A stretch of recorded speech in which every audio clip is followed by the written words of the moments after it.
Oxford Bookworms, Stage 4. Treasure Island by Robert Louis Stevenson. Retold by John Escott. Published and copyright Oxford University Press, 1993. Chapter 1. The Old Seaman. Squire Trelawney, Dr. Livesey, and the others have asked me to write down all I know about Treasure Island. My name is Jim Hawkins, and I was in the story right from the start, back in 17... I was only a boy then, and it all began at the time my father owned the Admiral Benbow Inn at Black Hill Cove. I remember so clearly the day when the old seaman came to stay. I can almost see him in front of me as I write. He arrived with his sea chest, a tall, strong man, with a cut across one cheek. He sang that old sea song as he walked up to the inn door. 15 men on the dead man's chest, yo-ho-ho, and a bottle of rum. The old seaman called for a glass of rum and stood outside, drinking and looking around. Our inn was on the cliffs above Black Hill Cove and was a wild, lonely place. But the seaman seemed to like it. "Do many people come here?" he asked. "No," my father told him. "Then it's the place for me," said the seaman. "I'll stay here for a bit. You can call me Captain." He threw down 3 or 4 gold coins. "Tell me when I've spent all that." He was a silent man. All day he walked around the cove, or up on the cliffs. All evening he sat in a corner of the room and drank rum and water. He only spoke to our other customers when he was drunk. Then he told them terrible stories of his wild and criminal life at sea. Our customers were mostly quiet, farming people. The captain frightened them, and they soon learned to leave him alone. Every day he asked if any seaman had gone along the road. At first, we thought he wanted friends of his own kind, but then we began to understand that there was a different reason. He told me to watch for a seaman with one leg, and to let him know the moment when a man like that appeared. He promised to give me a silver coin every month for doing this. I dreamed about this one-legged seaman for many nights afterwards. The captain stayed week after week, month after month. His gold coins were soon used up, but my father was a sick man and afraid to ask for more. Dr. Livesey came late one afternoon. After he had seen my father, he had dinner with my mother, then stayed to smoke his pipe. I noticed the difference between the doctor, with his white hair and pleasant way of speaking, and that dirty, heavy, red-faced seaman, drunk with rum. The captain began to sing his song. 15 men on the dead man's chest, Yo ho ho and a bottle of rum. Drink and the devil had killed off the rest. Yo ho ho and a bottle of rum. Dr. Livesey did not like the song. He looked up angrily before he went on talking to old Taylor, the gardener. Others in the room took no notice of the song.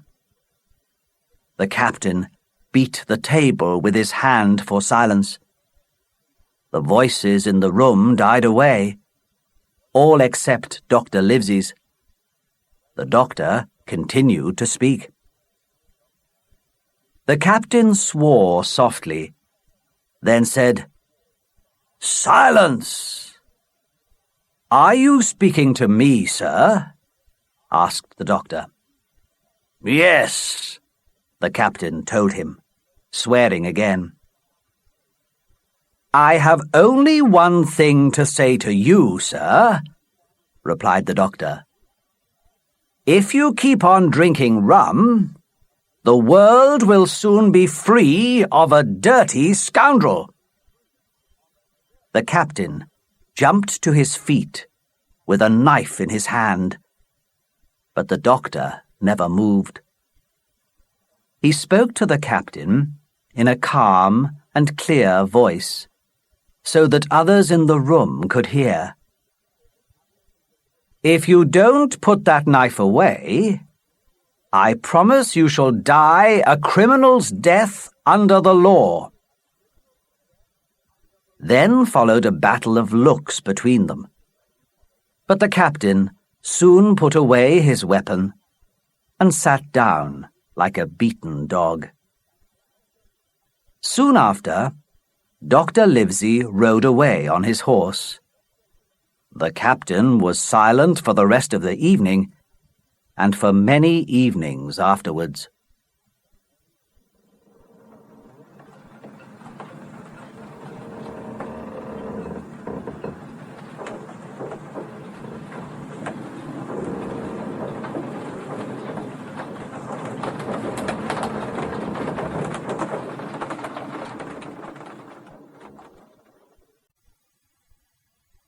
Chapter 2.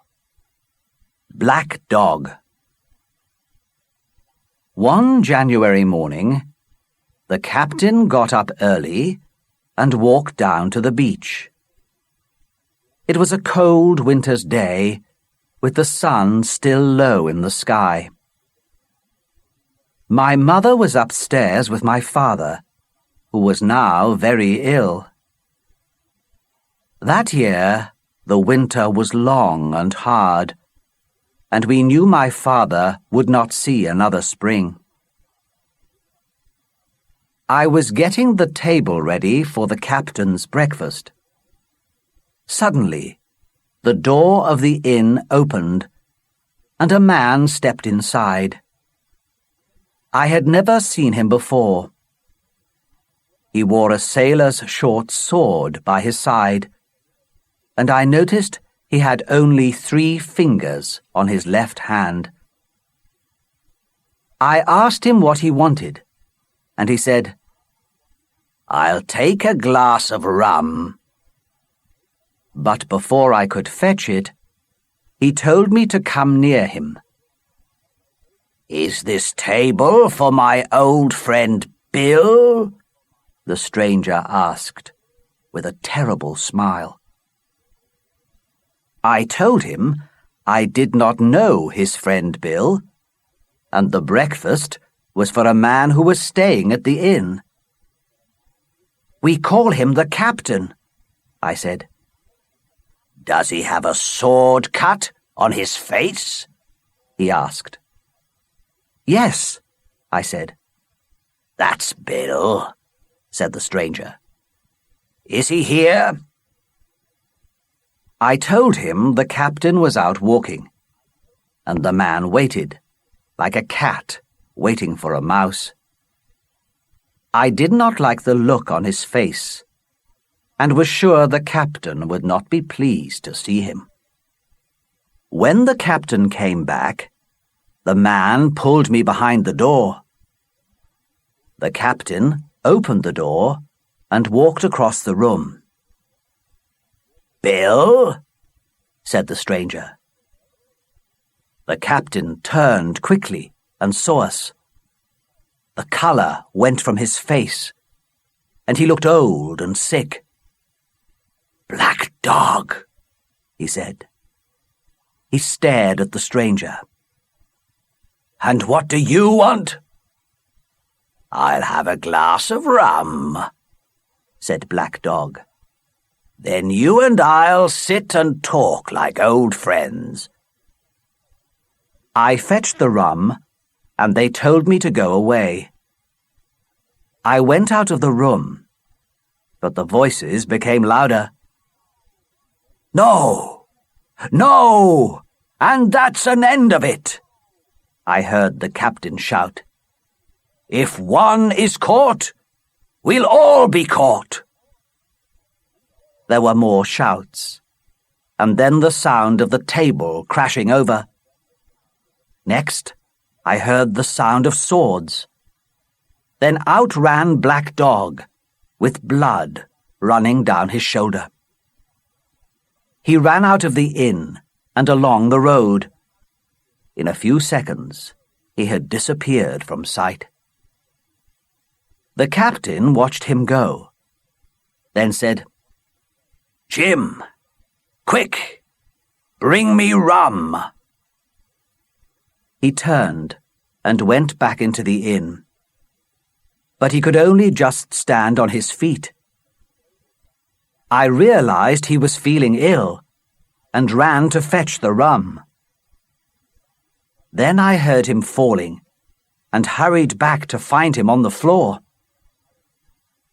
My mother heard the noise and came downstairs. We lifted the captain's head. His eyes were closed, and his face was a terrible colour. At that moment, Dr. Livesey arrived to see my father. He looked at the captain and said to my mother, "His heart can't take much more of this. I told him drinking rum would kill him, and it nearly has." The captain opened his eyes and tried to sit up. "Where's Black Dog?" he asked. "There's no Black Dog here," said the doctor. "Get on your feet, and I'll help you to your bed."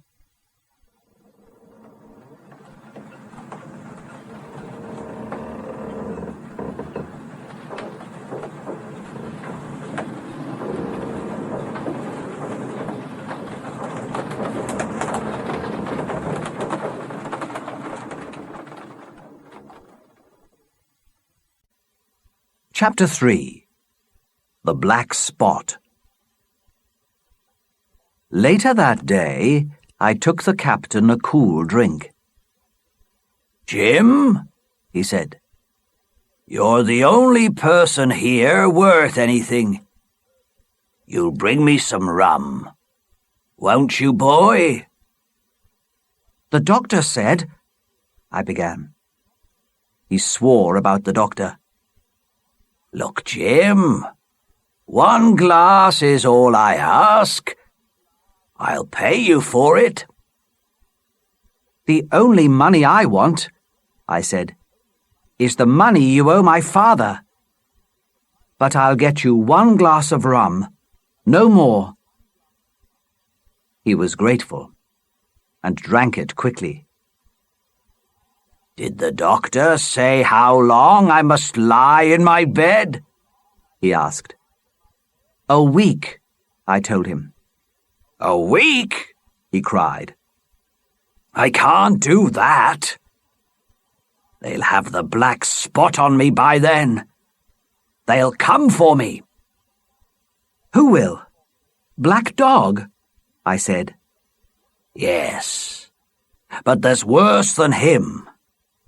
It's my old sea chest they want, but I'll show them. Jim, if I get the black spot, You go to that doctor. Tell him to bring a crowd of law officers and a local judge to the inn. They can catch Flint's crew, all that are left, at the Admiral Benbow. I was Flint's first ship's officer, and I'm the only one who knows the place. He told me when he was dying.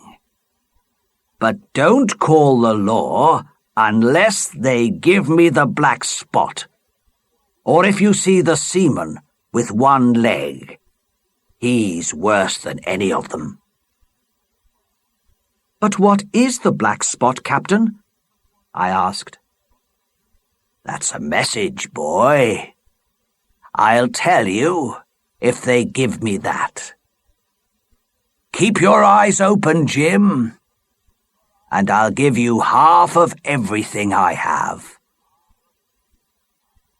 He talked for a little longer, then fell into a heavy sleep, and I left him. That night, my father died. This put all other thoughts to one side, and I had no time to worry about the captain. The next morning, the captain came downstairs. He didn't eat much food, but he drank more rum than usual. He helped himself, and we were too busy to stop him. There were visits from neighbors, and my father's burial to arrange. The day after the burial was cold and foggy. At about 3 o'clock in the afternoon, I was standing at the door of the inn when I saw a blind man coming along the road. He was feeling his way with a stick. "Will any kind friend tell a poor blind man where he is?" he said.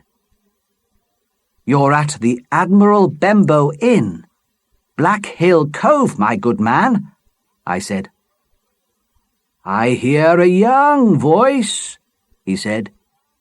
"Will you give me your hand, my kind young friend, and take me inside?"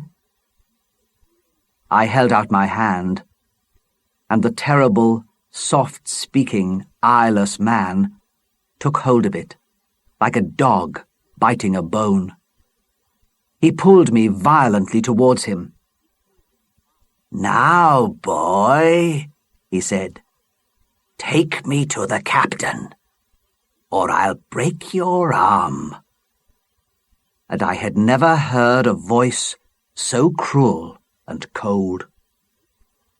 I was so frightened by the blind man's violence that I obeyed him without question, and took him into the room where the sick captain was sitting. He saw the blind man, and a look of fear passed across his face.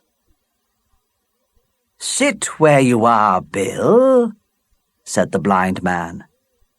"I can't see, but I can hear a finger move. Hold out your right hand." I watched him put something in the captain's hand. "And now that's done," said the blind man, and he quickly went out of the inn. I heard his stick tap, tap, tapping away along the road. The captain opened his hand and looked into it. 10 o'clock, he cried, and jumped up. He put his hand round his neck, made a strange sound, and fell, face down onto the floor. I ran to him, calling to my mother, but the captain was dead.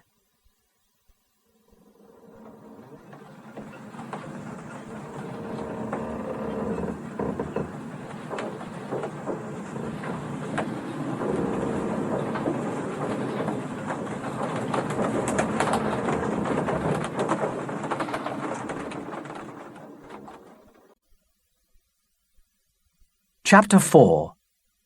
The Sea Chest. On the floor, close to the captain's hand, was a little round piece of paper, blackened on one side. I had no doubt that this was the black spot. On the other side was some writing. "You have till 10 o'clock tonight." Our old clock reminded me it was now 6. Quickly, I told my mother everything, and we decided to run to the village to hide before the blind man and his friends returned. "But first," my mother said bravely, "we have to get the key to the sea chest.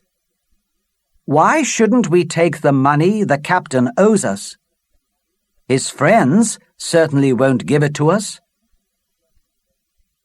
The key was around his neck on a piece of string. I cut the string, and we hurried up to his room, where the chest had stood since the day he came. There was a letter B painted on the top of it. Inside were 2 very fine pistols, some silver, pipe tobacco, and an old clock. Underneath these things were some papers tied up inside a cloth and a bag of gold coins. "I'll show these scoundrels I'm an honest woman," said my mother. "I'll take what I'm owed and no more." She began counting the money. There were all kinds of gold coins in the bag. Big French gold coins, Spanish doubloons, and pieces of 8. It was slow work to find the English gold guineas that we needed. We were halfway through when I heard a sound that filled my heart with fear. The tapping of the blind man's stick on the frozen road. Then it knocked against the inn door, and we did not breathe. But then the tapping started again, and slowly died away. "Mother," I said, "take it all, and let's go before the blind man comes back with his friends." But my mother went on counting, until we heard a low shout coming from the hill outside. "I'll take what I have," she said, jumping to her feet. "And I'll take this for what I'm owed," I said, and picked up the cloth of papers. We ran from the inn and along the road to the village. It was dark, but there was a full moon. We heard running feet coming towards us. "Take the money and run on," my mother said breathlessly.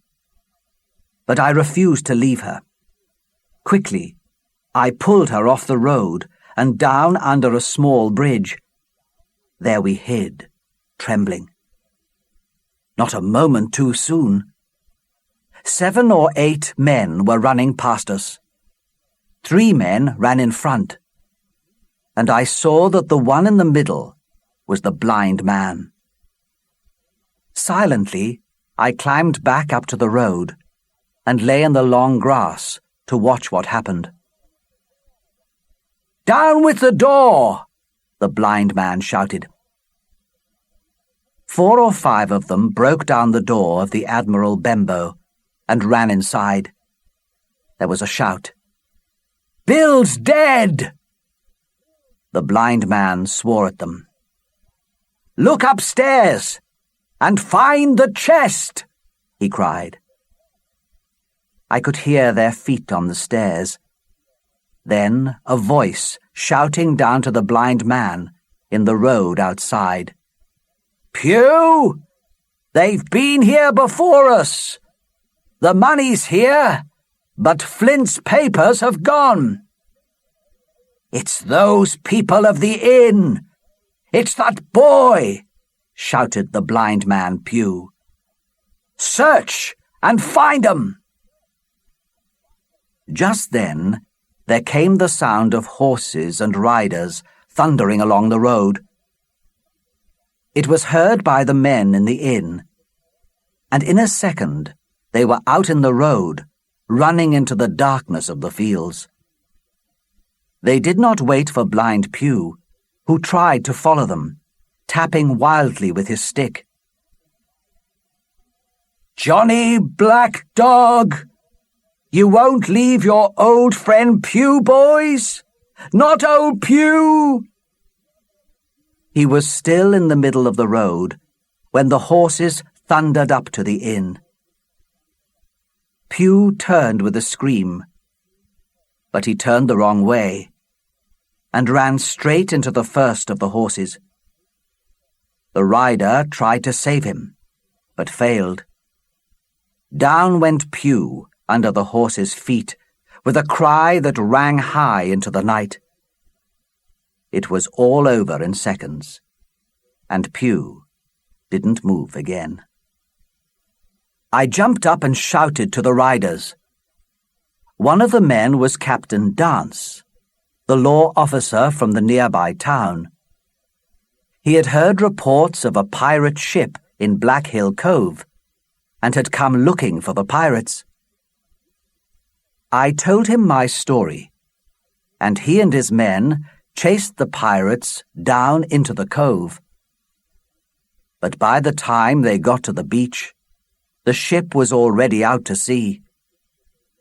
"Well," said Captain Dance when he returned, "at least we finished off Pew."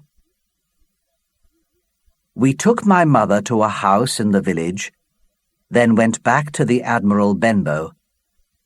Inside, everything was smashed and broken. "What were they looking for, Hawkins?" asked Mr. Dance. "They got the money from the chest," I said. "But I think I have what they wanted most. I'd like to get it to a safe place. I thought perhaps Dr. Livesey—" "Quite right," said Mr. Dance. "He's the local judge, and I ought to report Pew's death to him or Squire Trelawney. I'll take you with me to his house." Dr. Livesey was not at his house, but with the squire at his home, so Captain Dance and I went on there. I had never seen Squire Trelawney so near. He was a big, tall man, with a red face, and was sitting beside a fire with Dr. Livesey. "Come in, Mr. Dance," he said. Mr. Dance gave his report, and both men listened with deep interest. "And so, Jim," said the doctor, "you have the thing that they were looking for, have you?" "Here it is, sir," I said, and gave him the papers, tied inside the cloth. The doctor looked at them, and put them quietly in the pocket of his coat. After that, Mr. Dance went away, and I was given some food. "And now, Squire," said the doctor, "you have heard of this Flint, I suppose?" "Heard of him?" cried the squire. "He was the worst pirate that ever sailed. The Spanish used to tremble just to hear his name." "Well, I've heard of him myself," said Dr. Livesey. "But the question is, did he have money?" "Money?" said the squire. "Of course Flint had money. Those scoundrels were after it." "Well then, suppose I have here in my pocket a paper that shows where Flint hid his treasure," said the doctor. "Would the treasure be worth looking for?" "Worth looking for?" cried the squire, with great enthusiasm. "I'll tell you what it's worth. I'll prepare a ship at Bristol, take you and Hawkins with me, and have that treasure if I have to search for a year." We opened the cloth and found two things, a book and a paper. The book gave a list of all the money Flint had stolen from different ships during 20 years at sea. The doctor opened the paper and found a map of an island. There was a hill in the center, marked Spyglass, and several names that had been added later. There were 3 big black crosses, 2 in the north of the island and 1 in the southwest. Beside the last cross were the words, "Most of the treasure here." On the back of the paper, the same person had written, "Tall tree, Spyglass shoulder to the north of north-northeast. Skeleton Island, east-southeast and by east." The squire and Dr. Livesey were delighted. "Tomorrow I start for Bristol," said Squire Trelawney. "In 3 weeks we will have the best ship, sir, and the finest crew in England. Hawkins can come as cabin boy. You, Livesey, are the ship's doctor. I am admiral. We'll take 3 of my men, Redruth, Joyce, and Hunter." "Trelawney," said the doctor, "I'll go with you. So I am sure will Hawkins. There's only one man I'm afraid of." "And who's that?" cried the squire. "Name the scoundrel." "You," said the doctor, "because you cannot keep silent. We aren't the only men who know of this paper. Those who broke into the inn tonight want to find the same treasure. We must none of us go alone until we get to sea. You'll take Joyce and Hunter to Bristol. Meanwhile, Jim and I will stay together. And not one of us must say a word about what we have found." "Livesey," replied the squire, "you're always right. I'll be as silent as a dead man."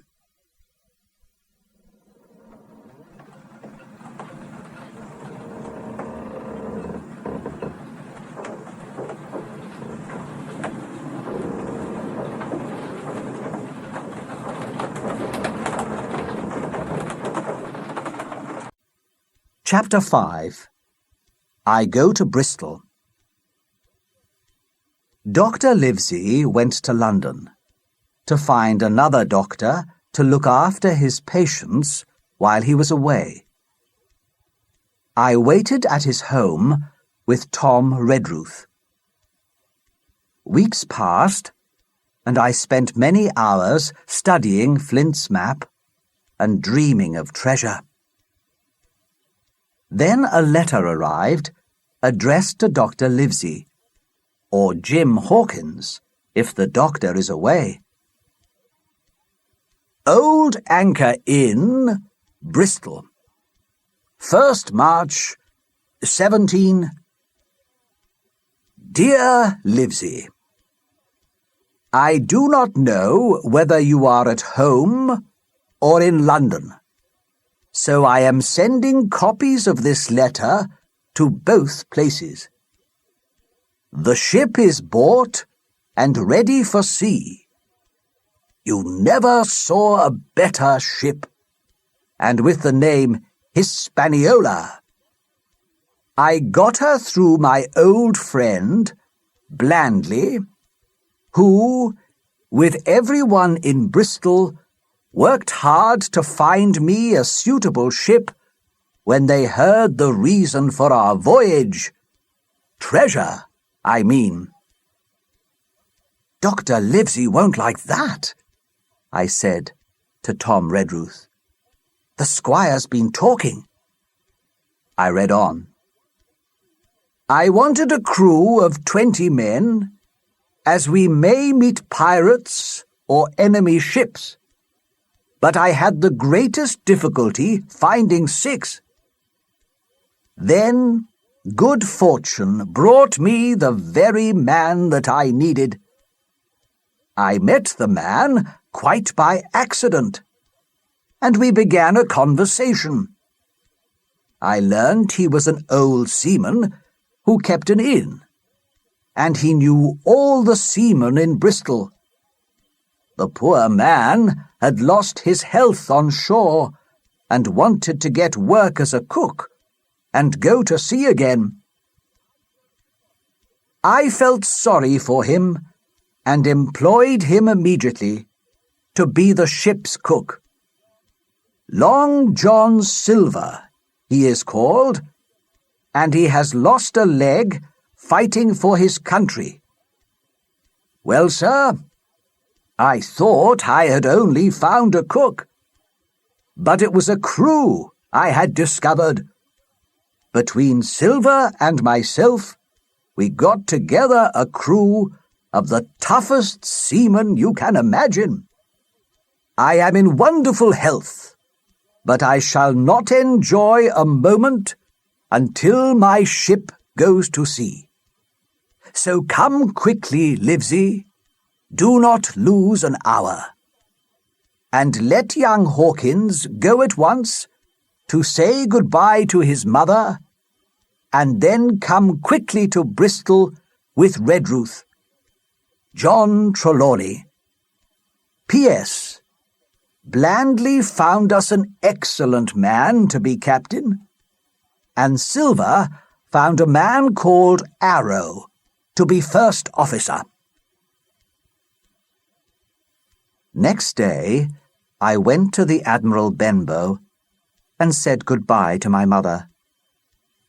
I was sad to leave, but when Redruth and I began our journey to Bristol, my thoughts turned to the voyage and the search for treasure. Mr. Trelawney was waiting for us at an inn near the sea. "Here you are," he cried when we arrived. "The doctor came from London last night, so now the ship's company is complete. We sail tomorrow." After I had finished breakfast, the squire gave me a note to take to Long John Silver at the Spyglass Inn. It was a bright little place, where the customers were mostly seamen.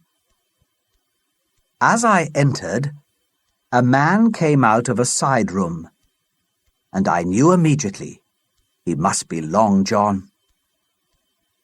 His left leg was cut off above the knee, and he walked with a crutch under his left shoulder. He was tall and strong, with a big, smiling face.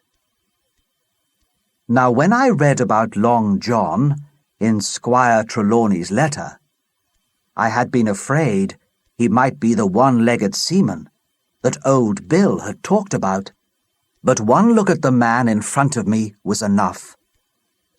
I knew old Bill and Black Dog and the blind man Pew. I thought I knew what a pirate looked like, a very different person from this clean and smiling man.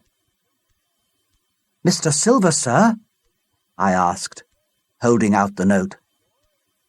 "Yes, my boy," he said. "That's my name. And who are you?" And then he saw the squire's letter and looked surprised. "Oh," he said loudly, "I see you're our new cabin boy. I'm pleased to meet you." Just then, a customer got up suddenly and hurried to the door. I recognized him as the man with only 3 fingers on his left, the one who had come to the Admiral Bembo. "Stop him!" I shouted. "It's Black Dog!" "I don't care who he is," said Silver. "He hasn't paid for his drinks. Run and catch him, Harry!" A man jumped up and ran after Black Dog. "What was his name?" asked Silver. "Black what?" "Dog, sir," I said. "Hasn't Mr. Trelawney told you about the pirates? He was one of them." "A pirate? I didn't know that," said Silver. "I've seen him before, when he came with a blind man." "That was Blind Pew, another pirate," I said. "That was his name," said Silver. I watched the sea cook carefully. But when the man Harry came back without the pirate, Silver seemed angry, and I believed he was. "I'll come with you to tell Mr. Trelawney what's happened," he said. "This is a serious matter." As we walked back, Silver told me many interesting things about the ships that we passed. I began to think he was going to be a good companion to have when we were at sea. When we got to the inn, Long John told them about Black Dog, saying, "That was how it was. Wasn't it, Hawkins?" And I had to agree. We were all sorry about Black Dog getting away, but there was nothing we could do. "All the crew must be on board by 4 o'clock this afternoon," Trelawney told Long John. "Right, sir," said the sea cook, and he left us to return to his inn. "Trelawney," said Dr. Livesey, "I don't always think you find the best men, but I'll say this. John Silver seems a good man. Now, let's go and see the ship."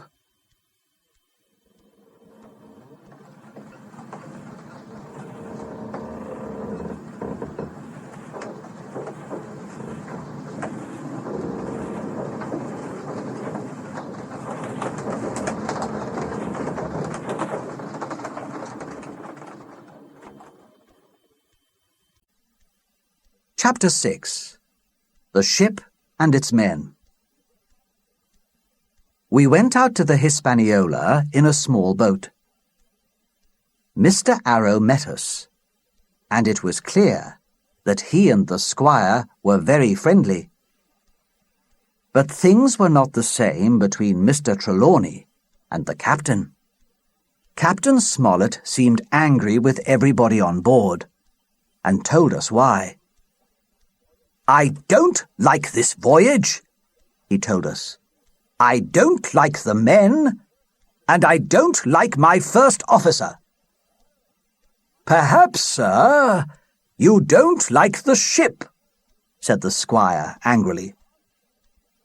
"I can't say that, sir, as I haven't yet sailed her," replied the captain. "She seems a good ship." "Possibly, sir, you don't like your employer either," said the squire. Now, let's not argue," said Dr. Livesey. He turned to the captain. "You say you don't like this voyage," he said. "Please explain." "I was employed, sir," said the captain, "on secret orders, and to sail this ship where that gentleman ordered me to sail it. Now I find every other man on this ship knows more than I do. I don't call that fair. Do you?" "No," said Dr. Livesey. "I don't." "Next," said the captain. "I learn we are going to look for treasure. Hear it from my own crew. Now I don't like treasure voyages at the best of times. and I certainly don't like them when they are secret. Also, a captain is usually allowed to choose his own crew." "That's true," agreed the doctor. "And you don't like Mr. Arrow?" "No, sir," replied Captain Smollett. "He's too friendly with the crew." "Tell us what you want," said the doctor. "First of all, the men are putting the powder and weapons in the front of the ship," said the captain. "Now, you have a good place under the cabin.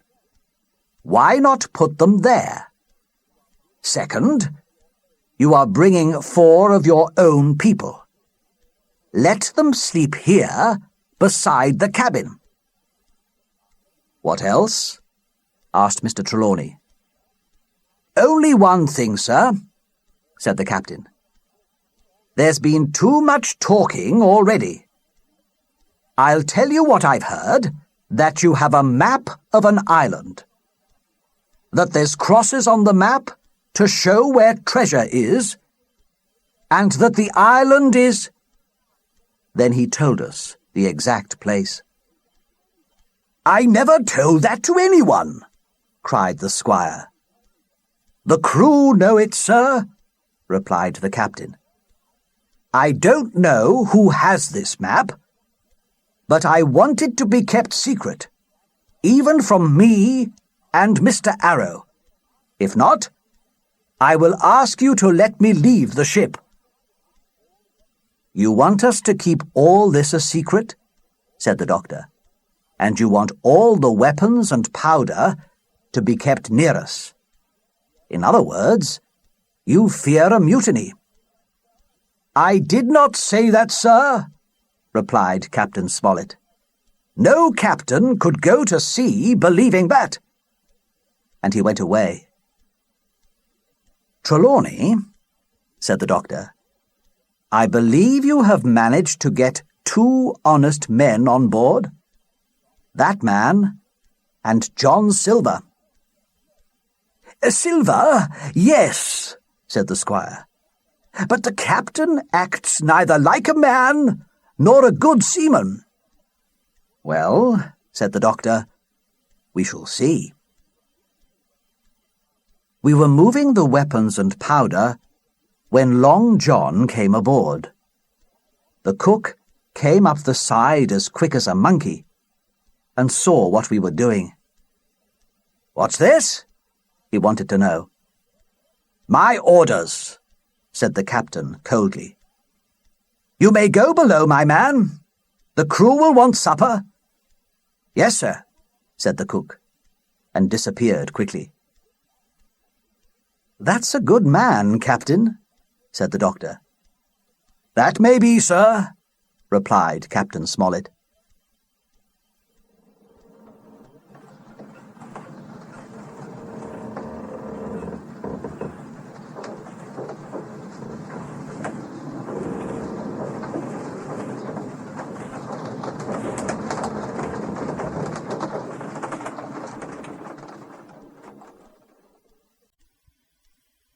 Chapter 7. The Apple Barrel. We sailed at the first light of day. I was more tired than ever before, but everything was so new and interesting. I would not leave the deck. "Let's have a song," cried one of the men. Long John began to sing that song I knew so well. 15 men on the dead man's chest," and the whole crew joined with him. "Yo ho ho, and a bottle of rum." Even at that exciting moment, I remembered the old Admiral Benbow, and I seemed to hear the voice of Old Bill, the seaman, singing with them. But soon the sails began to fill with wind, and the land and other ships moved past on each side. The Hispaniola had begun her voyage to Treasure Island. I am not going to describe the voyage in detail. The ship was indeed a good ship. The crew were good seamen, and the captain knew his business well. But Mr. Arrow was even worse than the captain had feared. The men did as they pleased with him, and after a day or two at sea, he began to drink too much. Where he got the drink was a mystery, and if we asked him, he would only laugh. Then one wild, dark night, with a rough sea, he disappeared, and was seen no more. "Fallen overboard," said the captain. "Gentlemen, we'll do better without him." But we were without a first officer. Mr. Trelawney had been to sea before, and knew enough to be useful, and one of the men, Israel Hands, was a careful and experienced seaman who was able to help with almost anything. He was a great friend of Long John Silver. All the crew liked and even obeyed Silver, and he was always pleased to see me in the kitchen, which he kept as clean as a new pin. He kept his parrot in a cage in the corner. "I call him Captain Flint," he told me, "after the famous pirate." And the parrot used to scream, "Pieces of 8! Pieces of 8! Pieces of 8!" The captain and Mr. Trelawney still did not like each other, and the squire didn't try to hide it. The captain spoke few words, but agreed that the crew were better than he'd hoped for, and that the ship was a fine one. The crew seemed happy, which was not really surprising. No ship's company was ever so well looked after, with plenty to eat and drink, and a barrel of apples, open for any man to take one. And it was the apple barrel that saved our lives. It was the day before we expected to see Treasure Island. The sun had gone down. All my work was done, and I thought I should like an apple. The barrel was nearly empty, and I had to climb right inside to get my apple. As I sat there in the dark, the ship moving gently in the water, I almost fell asleep. Suddenly, the barrel shook as a heavy man sat down and rested his shoulders against it. The man began to speak, and it was Silver's voice. Before I had heard a dozen words, I was trembling with fear. I understood from those words that the lives of all honest men on the ship depended on me alone. "Flint was captain, not me," said Silver. "In the same battle that I lost my leg, old Pew lost his sight.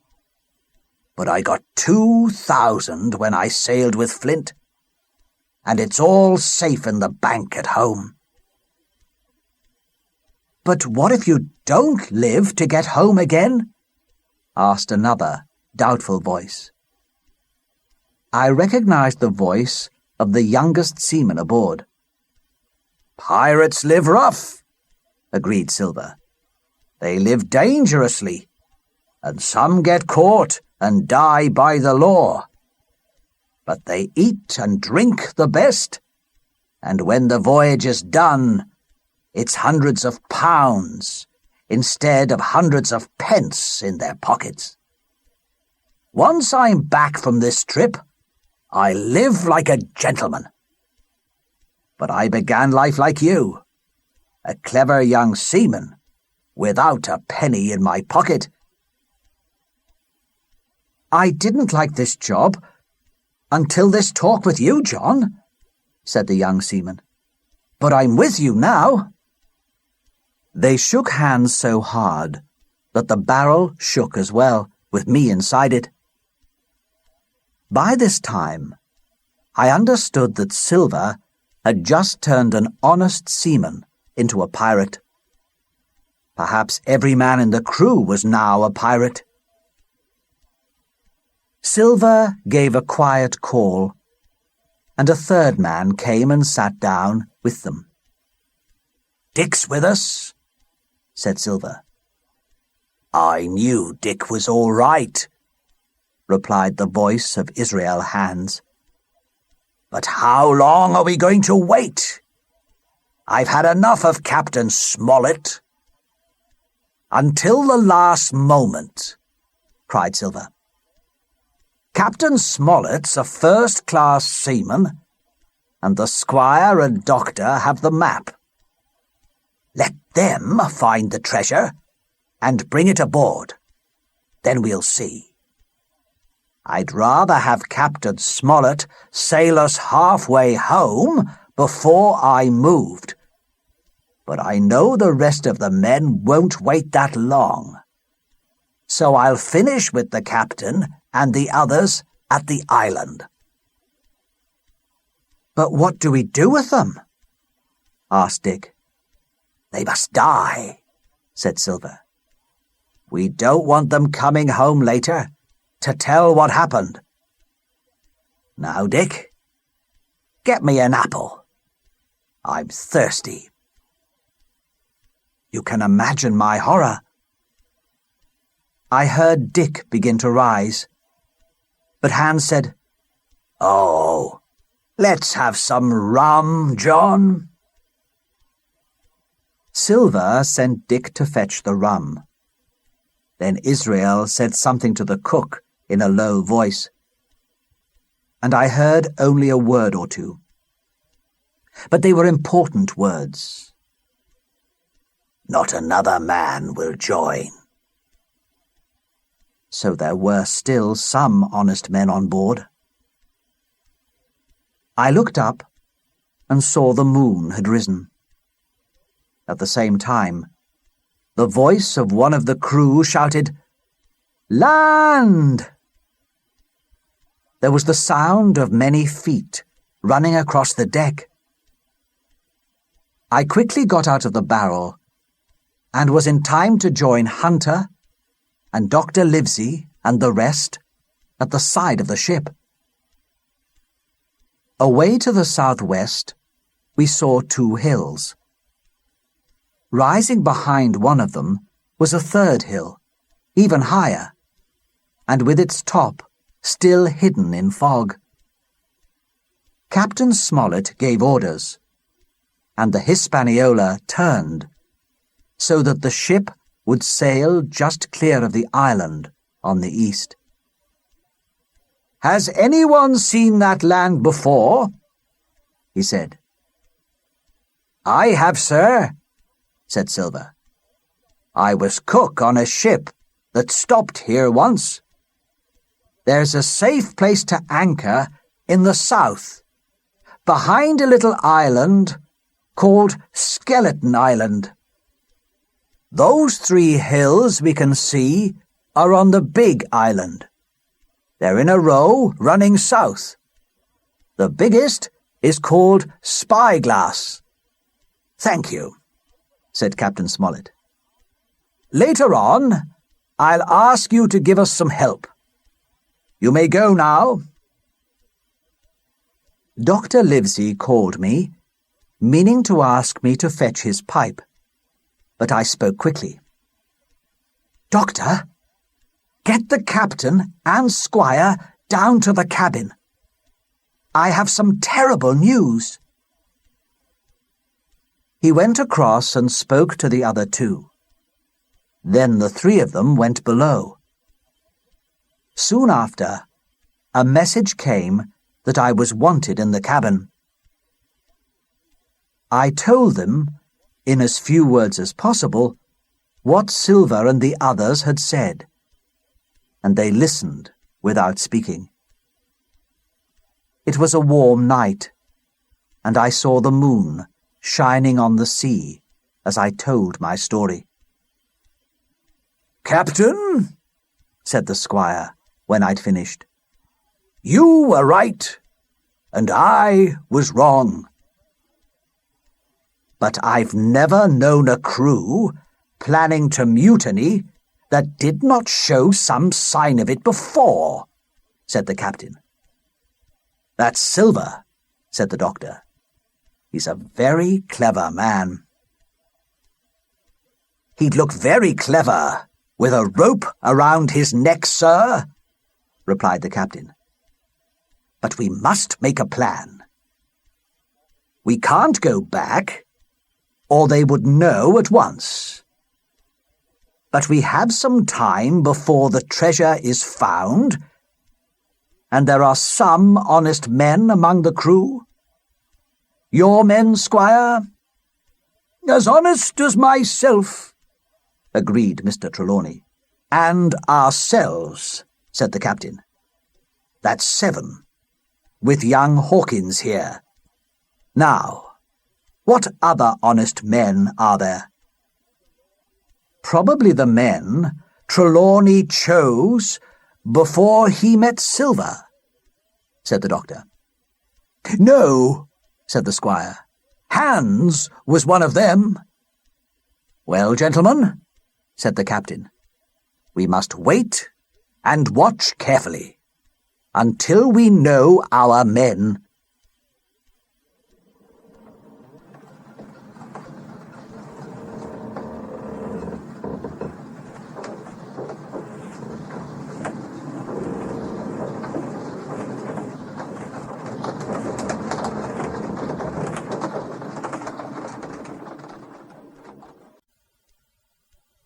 Chapter 8. Treasure Island. Next morning there was no wind, and we were half a mile from the eastern coast of the island.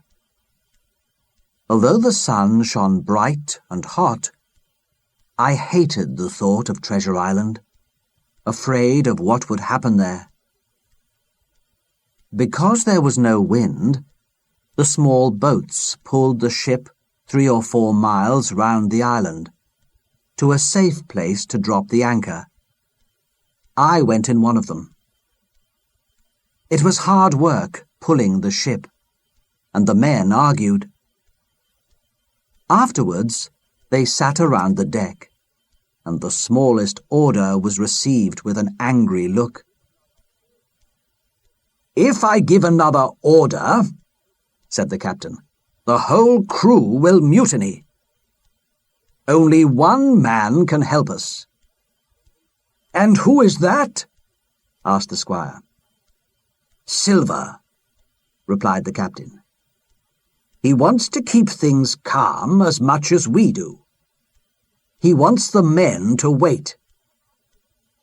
Let's allow them an afternoon on shore. If they all go, we'll have the ship. If some go, Silver will bring them back as gentle as sheep." Guns were given to all the honest men. Hunter, Joyce, and Redruth were told what was happening, and were less surprised than we expected them to be. Then the captain went on deck to talk to the crew. "Men, you've had a hot, tiring day," he said. "The boats are still in the water. Any man who wants to can go ashore for the afternoon. You will hear a gun half an hour before the sun goes down to call you back." They all became happier at once. I think they thought they would find the treasure lying around on the beach. After some talk, 6 men stayed on board, and the others, with Silver, got into the small boats. I then had the first of the mad ideas that helped to save our lives. If 6 men were left, we could not take control of the ship. and because only 6 were left, the captain's men did not need my help. So I quickly went over the ship's side and into the nearest boat. No one took much notice of me. Only one man saying, "Is that you, Jim?" But Silver called from the other boat, wanting to know if it was me. Then I began to worry if I had done the right thing. The crews rowed to the beach, and our boat arrived first. I ran towards the trees. Silver and the rest were 100 meters behind, and I heard him shouting, "Jim! Jim!" But I took no notice, pushing through trees and bushes, and ran until I could run no longer. I was pleased to lose Long John, and began to enjoy looking around this strange island. I crossed wet ground and came to a long, open piece of sand, then went on to a place where the trees had branches that were thick and close to the sand. Just then I heard distant voices, Silver's among them, and hid behind a tree. Through the leaves I saw Long John Silver and another of the crew talking together. "I'm warning you, because I'm your friend, Tom," Silver was saying. "Silver," said Tom, "you're old, and you're honest, or so men say, and you've money too, which lots of poor seamen haven't, and you're brave. Why let yourself be led away with that kind of scoundrel? I'd rather die than—" Suddenly there was a noise of distant shouting, then a long, horrible scream. I had found one honest man here, and that terrible, distant scream told me of another. "John," said Tom, "what was that?" "That?" replied Silver. His eyes shone like pieces of broken glass in the sun. "That'll be Alan." "Alan?" cried poor Tom. "An honest and true seaman. John Silver, you've been a friend of mine, but for no longer. You've killed Alan, have you? Then kill me too, if you can." The brave man turned his back on Silver and began to walk back to the beach. With a shout, Silver threw his crutch through the air. It hit poor Tom between the shoulders, and he fell to the ground with a cry. Silver, as quick as a monkey, was on top of him in a moment. Twice he dug his knife into that poor body. As I watched, the whole world seemed to swim away before me in a mist. Silver, the birds above, the tall spyglass hill. When I was myself again, Silver was standing with his crutch under his arm, cleaning the blood from his knife with some grass. As silently as I could, I began to move away, and as soon as I was clear of the trees, began to run as I had never run before.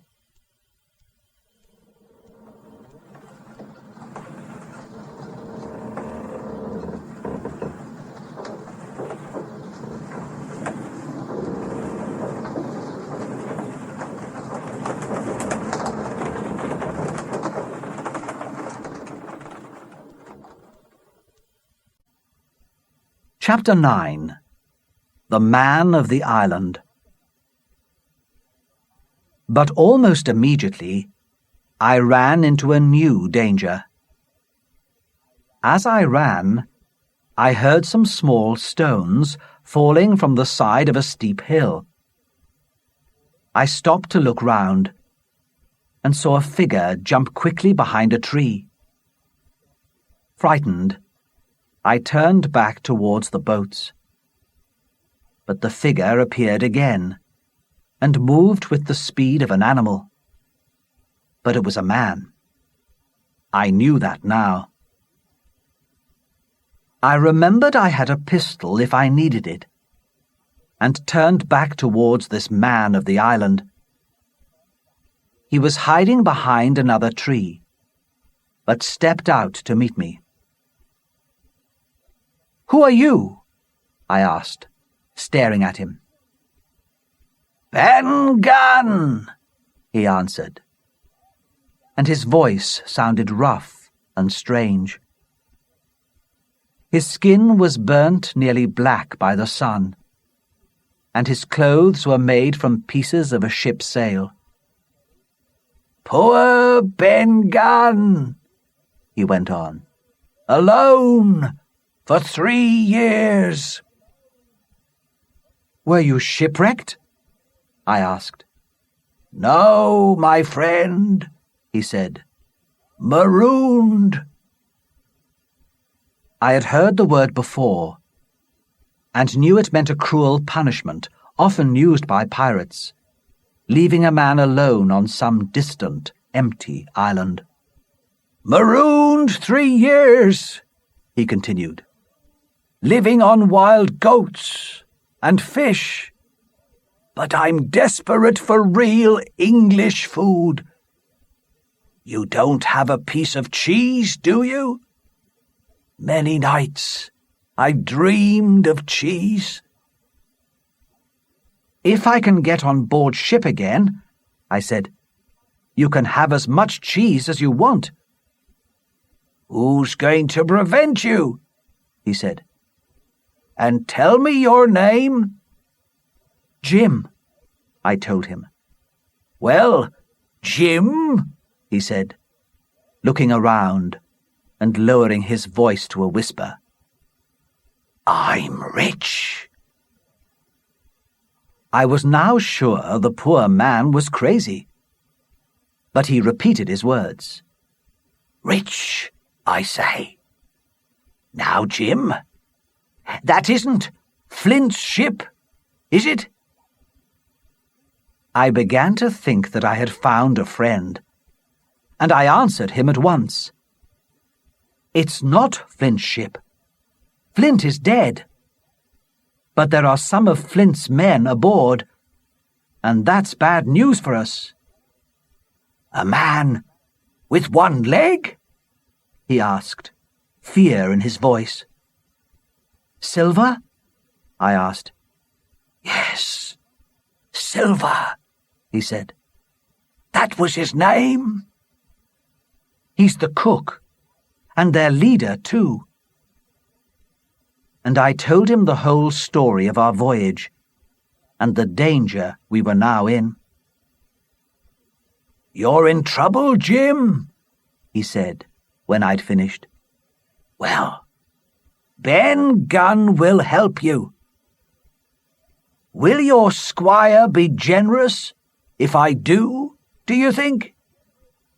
I don't want him to give me a job, but will he give me £1,000 out of money that's really mine?" "I'm sure he will," I said. "And take me home on your ship?"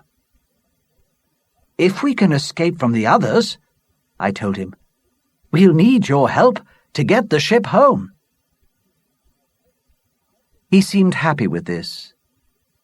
"I was in Flint's ship when he and 6 seamen hid the treasure," he said. "They were on shore nearly a week. Then Flint came back alone. Not a man on board could guess how he had killed the others. Then I was in another ship 3 years ago, and we saw this island. Boys, I said, let's go ashore and find Flint's treasure. 12 days we searched, and the men got angrier with me every day. Then they went back to the ship. Ben Gunn, they said, you can stay here and find Flint's money. Here's a gun, a spade, and an axe. Well, Jim, I've been here for 3 years, and no real food from that day to this. But I found things to do. Oh, yes. Here he closed one eye and smiled at me. Now, go to your squire and tell him Ben Gunn is a good man. I will, I said. But how will I get on board? There's my boat that I made with my 2 hands, he said. I keep her under the White Rock. We might try that after dark. Although there was another hour before the sun went down, we suddenly heard the sound of the ship's gun. They've begun to fight, I cried. Follow me.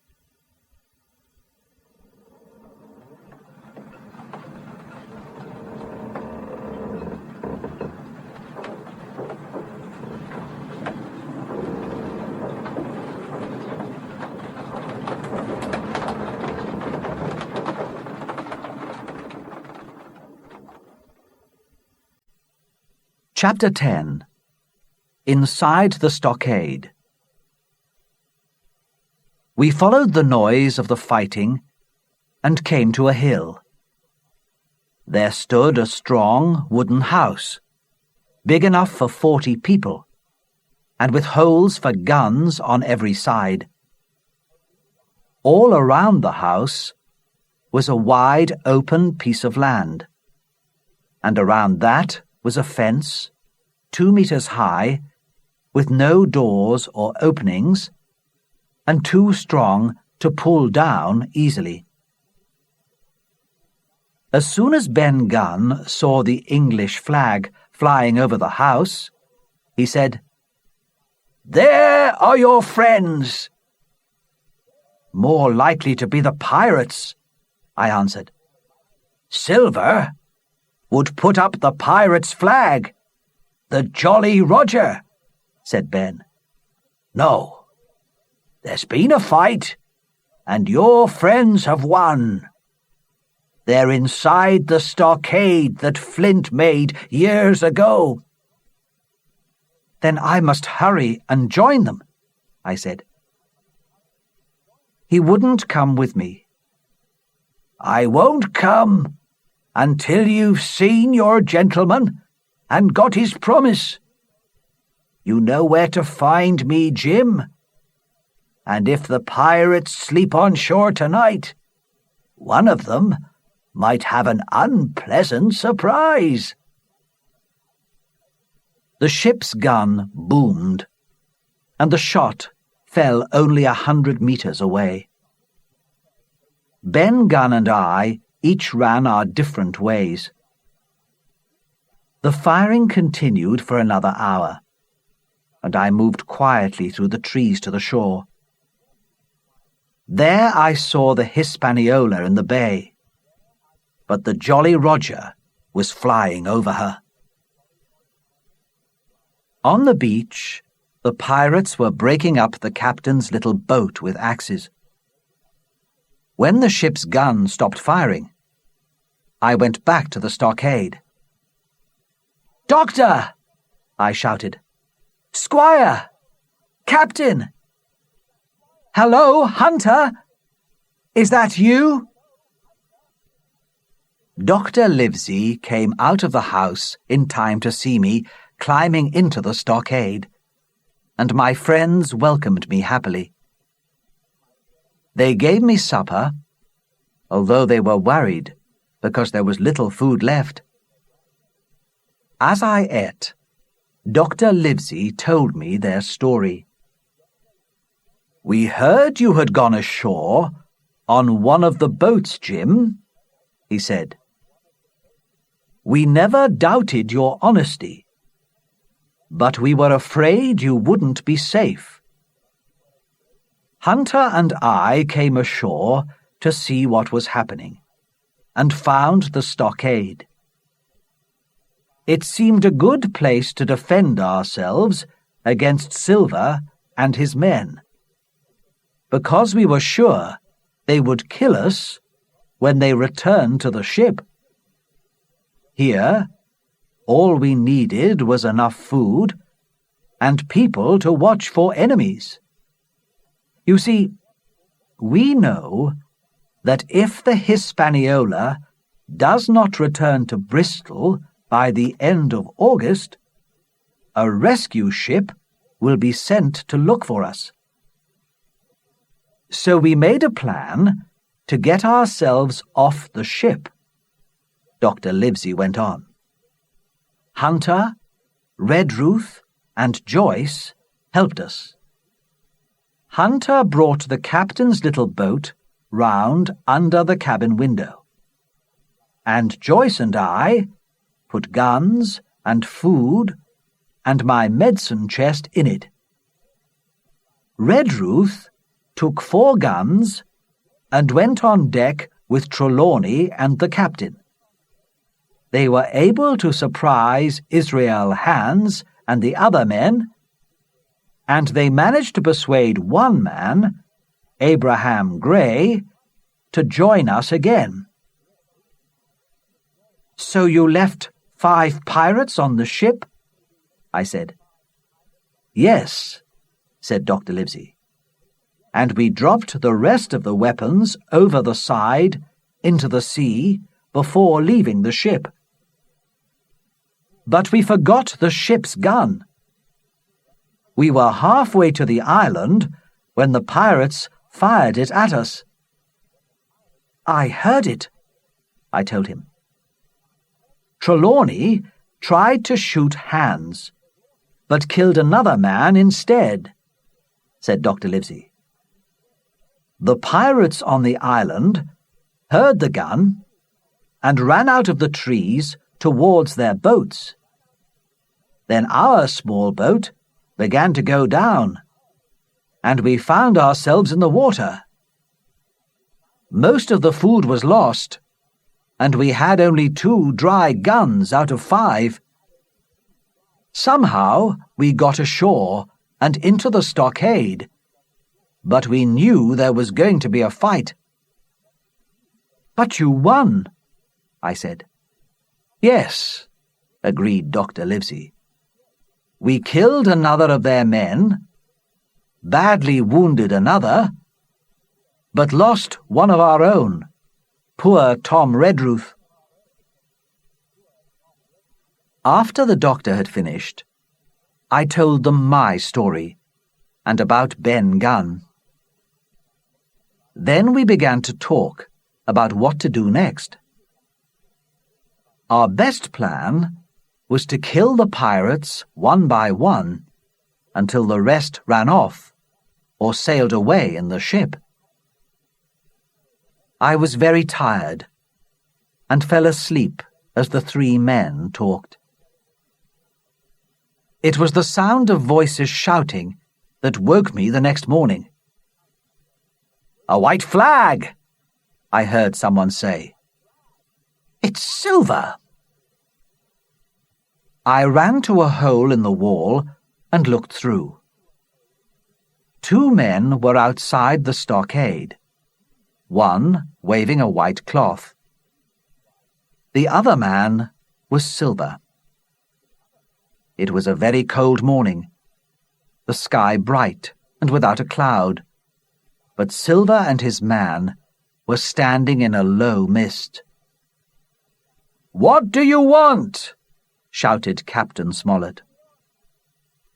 The man beside Silver replied, "Captain Silver, sir, to talk about peace."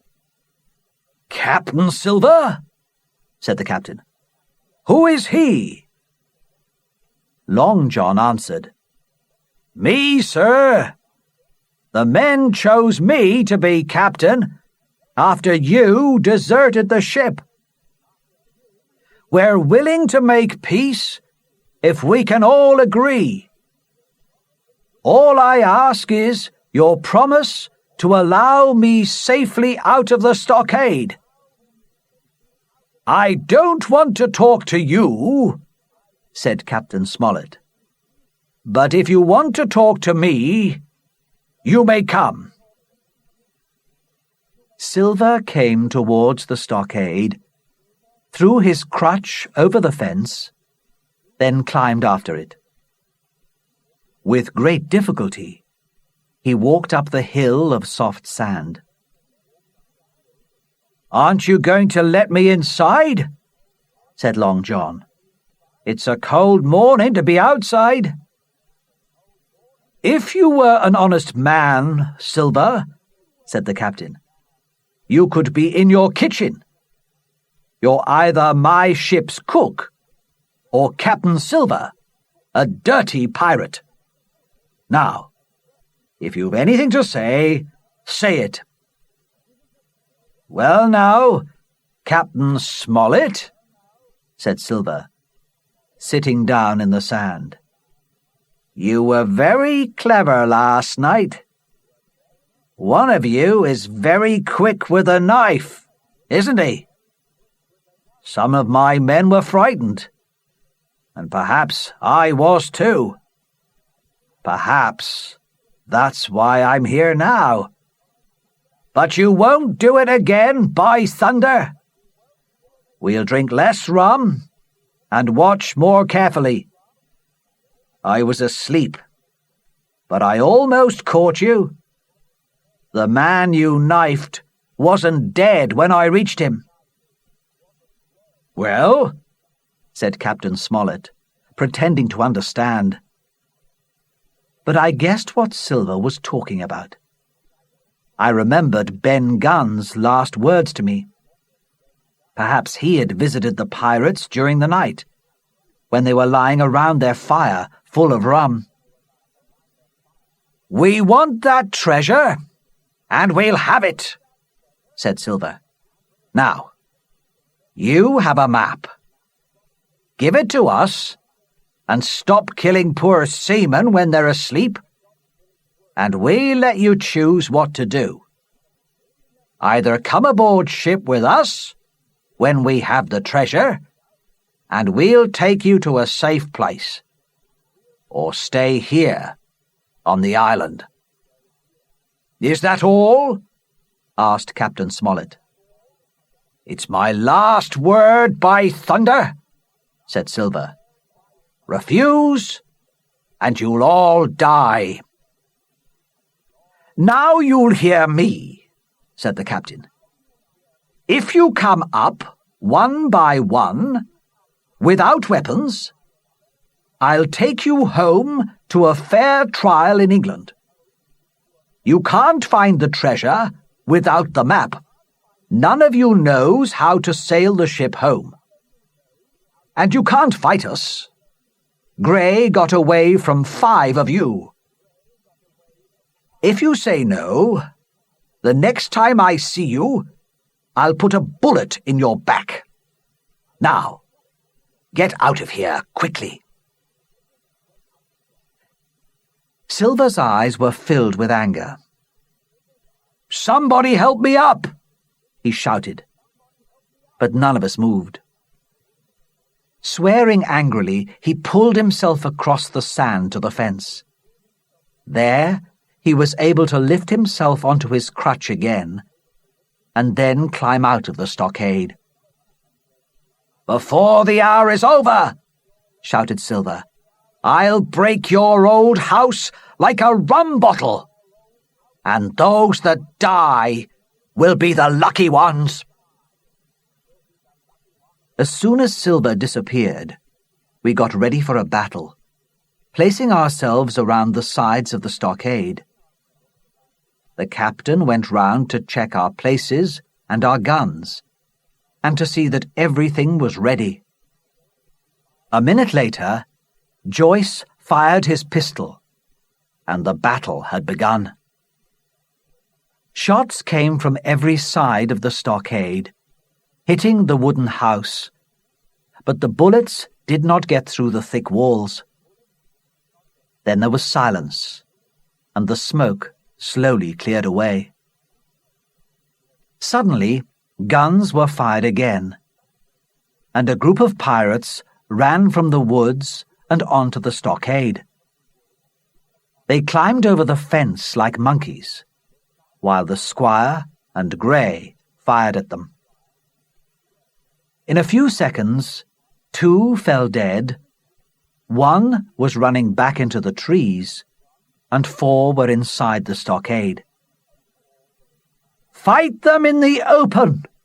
cried the captain. I took a sword and ran out into the sun. More pirates were starting to climb into the stockade. One man, wearing a red cap and with a knife in his mouth, was already on top of the fence. But in that moment, the fight was over, and we had won. Grey cut down one man with his sword. Another was shot as he fired into the house, and now lay wounded with his smoking pistol in his hand. The doctor had cut down a third. The men on the fence had disappeared back into the trees, and of the 4 who had climbed into the stockade, only 1 was not wounded, and he was climbing out again with the fear of death in him.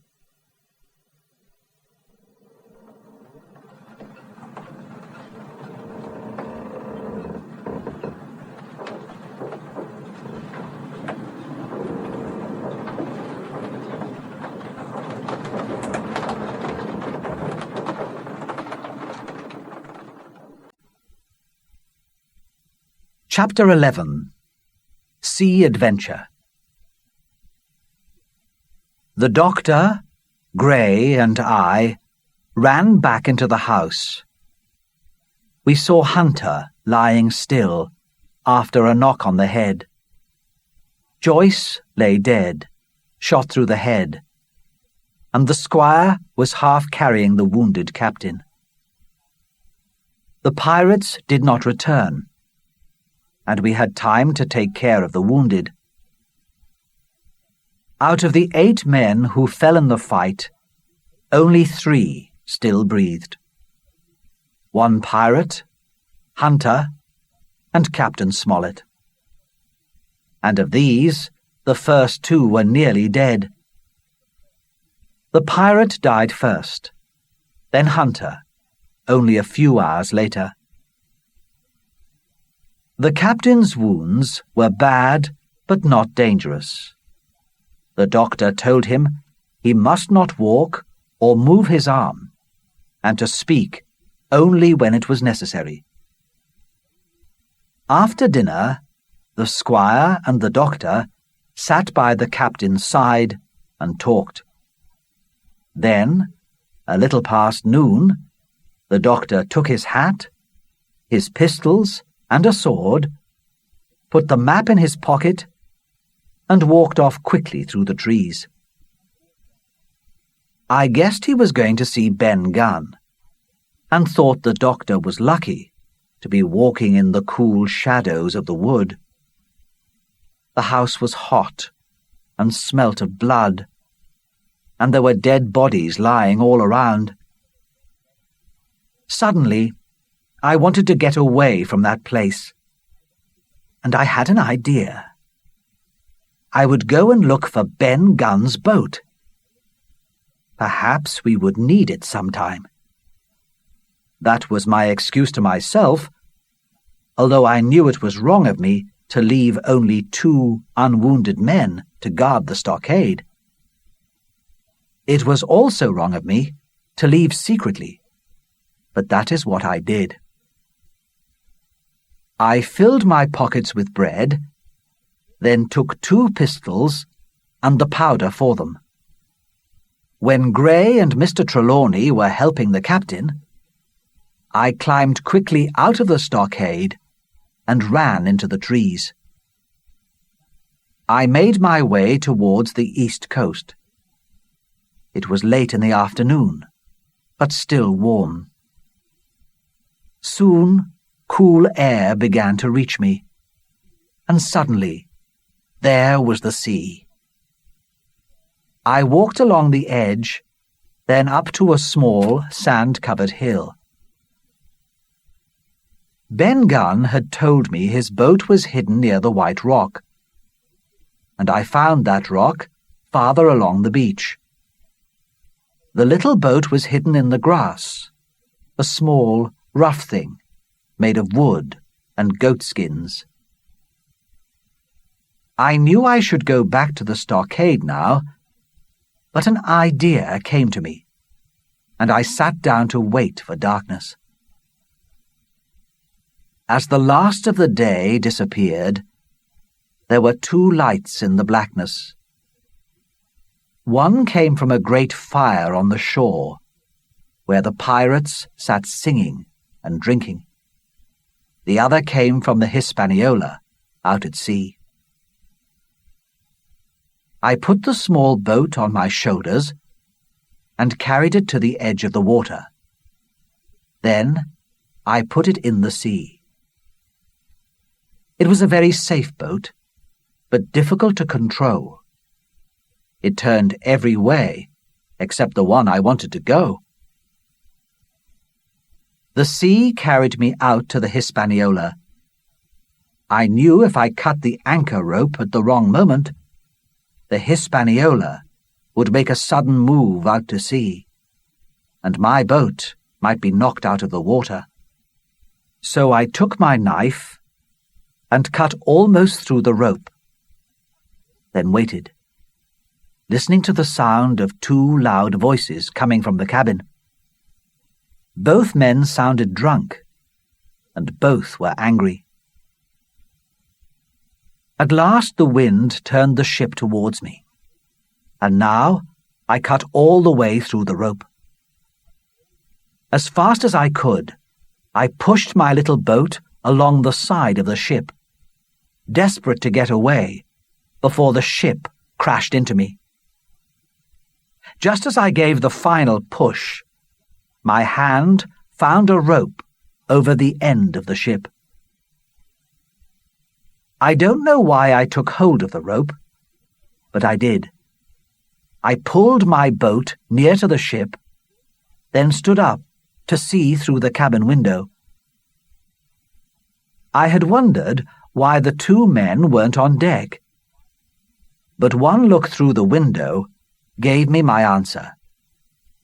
It was Israel Hands and the man in the red cap, now locked in battle, each with a hand round the other's neck. I dropped down into the boat again, looking over my shoulder at the shore. And there, right behind me, was the pirates' fire on the beach. Then the wind, with sudden violence, turned the Hispaniola and my little boat with it, and we were both sailing fast into the open sea. There were sudden shouts and the sound of hurrying feet as the two men ran on deck. I lay down in my boat, sure that when we reached the rough, open water, that would be the end for me. I lay there for many hours, but at last I fell asleep, and in my small, helpless boat dreamed of home and the Admiral Benbow. It was daylight when I woke up. The sun was still hidden behind Spyglass Hill, which came down to the sea in dangerous cliffs on this side of the island. It was no place to row ashore, or I would be killed on the rocks. Also, the boat was so small that when I rowed, the waves came over the sides of the boat. I decided to wait until the sea took me somewhere safer, on the north side of the island. I must keep the water out of the boat, I thought, but I can row a little in the smooth places. It was very tiring work, and it kept me busy, so that I did not look up and see the Hispaniola until she was just half a mile away from me. But something strange was happening to her. First, the ship turned north, then suddenly to the west again. She's out of control, I thought. Then the ship turned again, big and dangerous, as she came closer and closer to Ben Gunn's little boat. Suddenly, I was on the top of one wave as she came thundering over the next. And there she was, almost upon me. I jumped up, pushed the boat under the water with my feet, and caught one of the ship's ropes. Then I heard the Hispaniola hit the little boat, and I was left with no way to escape.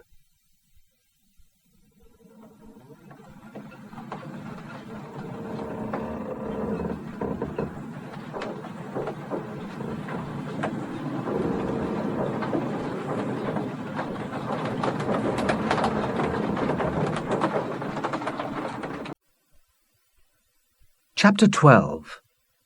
Israel Hands. I lost no time and climbed up the rope onto the deck of the ship. The two men were there, Redcap on his back, Israel Hands against the side, his face white. There was dark blood around them on the deck, and I was sure each had killed the other in their drunken fight. Then Israel Hands turned with a low cry of pain. He looked across at me and whispered one word. "Rum."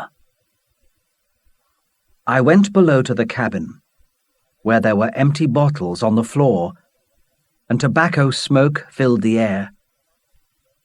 I found a bottle with some rum left in it, and found some water and some bread and cheese for myself.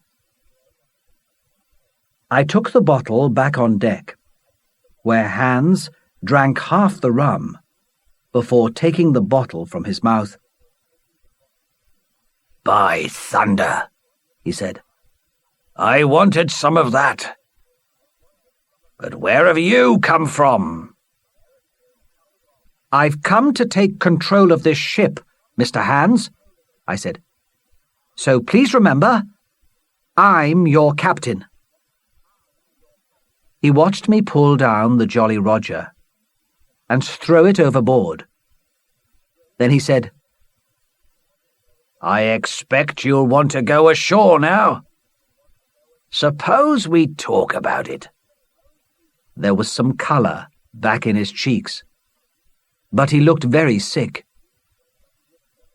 "Who's going to sail the ship now? You can't do it. But if you give me food and drink, and a handkerchief to tie up my wound, I'll tell you how to sail her." "All right," I agreed. "We'll go into North Inlet and quietly put her on the beach there." In 3 minutes, I had the Hispaniola sailing easily before the wind, along the coast of Treasure Island. Then I went below and got a handkerchief, and helped Hands tie up the great bleeding wound in his leg. He ate a little and drank more of the rum. Then he began to look a little better. We sailed ahead of the wind, the island moving past quickly. After my success, I was less sorry about deserting the stockade. There was only one thing that worried me. It was the way Israel Hands watched me at my work, a cold little smile on his face. We could not put the ship on the beach when we reached North Inlet, because the sea was too high. We had to wait, sitting in silence over another meal. "Captain," Hans said to me, still with that smile on his face, "my old mate, O'Brien, is dead. Can you throw him overboard?" "I'm not strong enough," I said. There was a pause.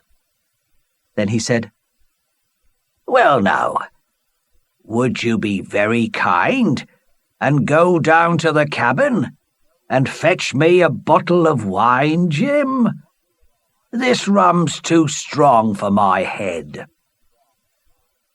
I listened to his words, but didn't believe them. He wanted me to leave the deck, that was clear. But why? "Wine?" I said. "Will you have white or red?" "I don't mind," he said, "as long as it's strong, and there's plenty of it." "I'll have to search for it," I told him. I went below, then took off my shoes, and went quietly up the other stairs to watch him. He was on his hands and knees, and, although his leg hurt him, he moved quickly across the deck and took a long knife from among some ropes. I could see the blood on it. Then he hid it under his coat and went back to his place. This was all I needed to know. Israel Hands could move about, and now had a weapon, and he was going to try to kill me. But I knew that he wouldn't use the knife until the ship was safely on the beach. I went back to the cabin, put my shoes on again, and picked up a bottle of wine. Then I went back up on deck. He took a long drink from the bottle of wine, saying, "Here's luck." Afterwards, we sailed into North Inlet, and I forgot to watch Hans carefully. We were nearly on the beach, and I was looking over the side of the ship. Perhaps I heard a sound, or saw his shadow moving. I don't know. But when I looked round, there he was, halfway towards me, with the knife in his right hand. He threw himself at me, and I jumped to one side, leaving him to fall on the deck. Quickly, I took a pistol from my pocket and aimed it at him. But the powder was wet, and the pistol didn't fire. He got up and came at me with surprising speed. But suddenly, the Hispaniola hit the sand and went over on one side. We were both thrown down and began to roll across the deck. But I was on my feet first and climbed up into the sails, hand over hand. When I was in a safe place, I loaded my pistols, this time with dry powder. Hans was pulling himself up among the sails now, the knife between his teeth. "One more step," I said, "and I'll kill you." "Jim," he said. He took the knife from his mouth to speak, and looked beaten. "We'll have to make peace, you and I. You're too sharp and quick for an old sailor like me." But then, with a sudden movement, his hand went back, and something went speeding through the air. I felt a sharp pain, and I was pinned to the mast by my shoulder. In the terrible pain and surprise of the moment, both my pistols went off and fell from my hands. They did not fall alone. With a cry, Hans fell into the water. He came up, the water around him red from his blood. Then he went down again, forever.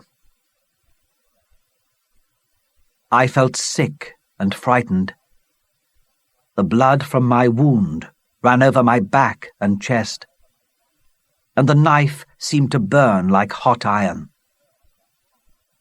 But I was trembling so badly that it shook the knife out of my skin, and I could move again.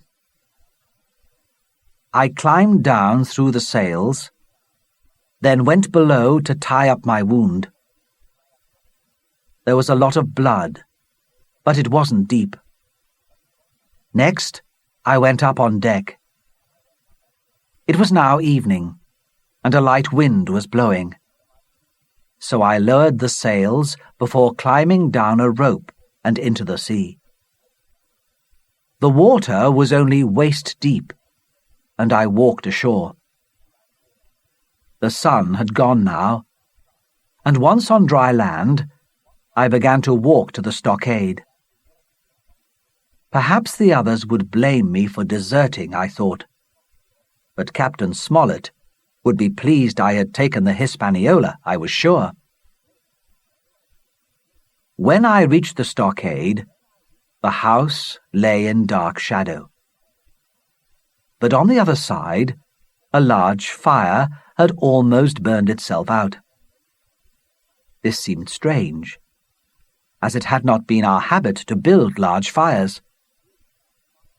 There were no sounds, except for the wind in the trees, and I went quietly round to the eastern side, keeping in the shadows. As I came nearer to the corner of the house, I heard my friends breathing loudly as they slept, and at once felt happier again.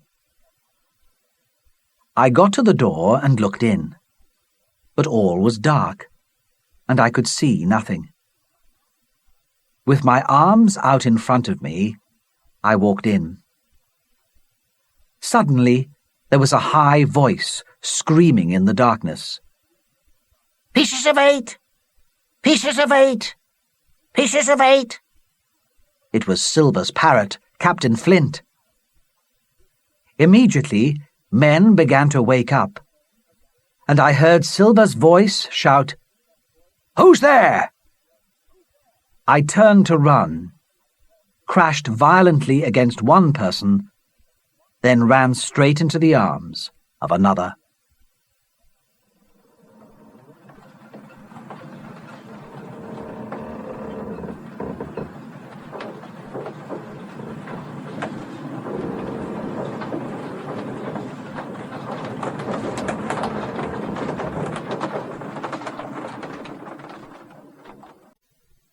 Chapter 13. A Prisoner of the Enemy. Somebody brought a light, and I saw the inside of the house. 5 pirates were on their feet, and another man was lying down with a head wound. But my heart became filled with fear when I saw no prisoners. Were my friends all dead? "Here's Jim Hawkins," said Silver. "How friendly of you to visit us, Jim." "Where are my friends?" I asked. Silver answered in a smooth voice. "Yesterday morning, Dr. Livesey came down with a white flag. 'Captain Silver,' he said, 'you've lost. The ship's gone.' We looked out, and by thunder, the ship had gone. 'Let's bargain,' said the doctor. So we bargained, and here we are in the house. And your friends? They walked off, and I don't know where they are. And now, Are you going to join us, Jim?" "You're in trouble," I said. "Ship lost, treasure lost, men lost. And if you want to know who did it, it was me. I was in the apple barrel the night we saw the island, and I heard every word you said. And the ship? It was me who cut her ropes and killed the men aboard her. And it's me who has sailed her to a place where you'll never find her. Kill me if you like, but if you let me live, I'll do what I can to save you when you're arrested and brought to trial for piracy." One man swore and jumped forward with his knife. "Get back there!" cried Silver. "Did you think you were captain here, Tom Morgan? Well, there's never been a man to stand against me and see another day." Angry whispers came from the other men. "Did any of you gentlemen want to argue with me?" shouted Silver. "Well, I'm ready. Let him take a knife, and I'll see the colour of his inside." Not a man answered. I listened to my heart beating. Silver waited calmly, his pipe in his mouth, as he watched his followers. Slowly they got together at the far end of the house and whispered to each other. "You seem to have a lot to say," said Silver. "Let me hear it, or stop talking."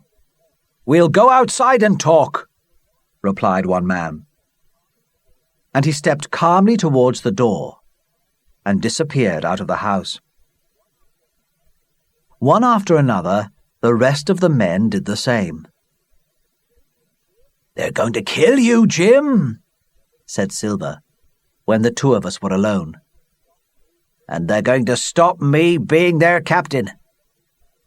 When I looked into that bay and saw the ship was gone, I knew it was all over. Now, I'll save your life if I can. But it must be a bargain. You must save Long John from dying under the law." "I'll do what I can," I told him. "There's trouble coming, Jim," he said. "And talking of trouble, why did the doctor give me the map?" I stared at him in great surprise. Why, indeed? "Well, he did," Silver went on. "And that's strange." The door opened, and the 5 pirates came in. They pushed one man forward, and he gave something to Silver. The sea cook looked at what the man had given him. "The black spot," he said. He turned the paper over. "What's this? No longer captain. You're becoming quite a leading man in this crew, George Merry. You'll be captain next, I suppose. But tell me what's wrong." "I'll tell you what's wrong," said George. "First, you made too many mistakes on this trip.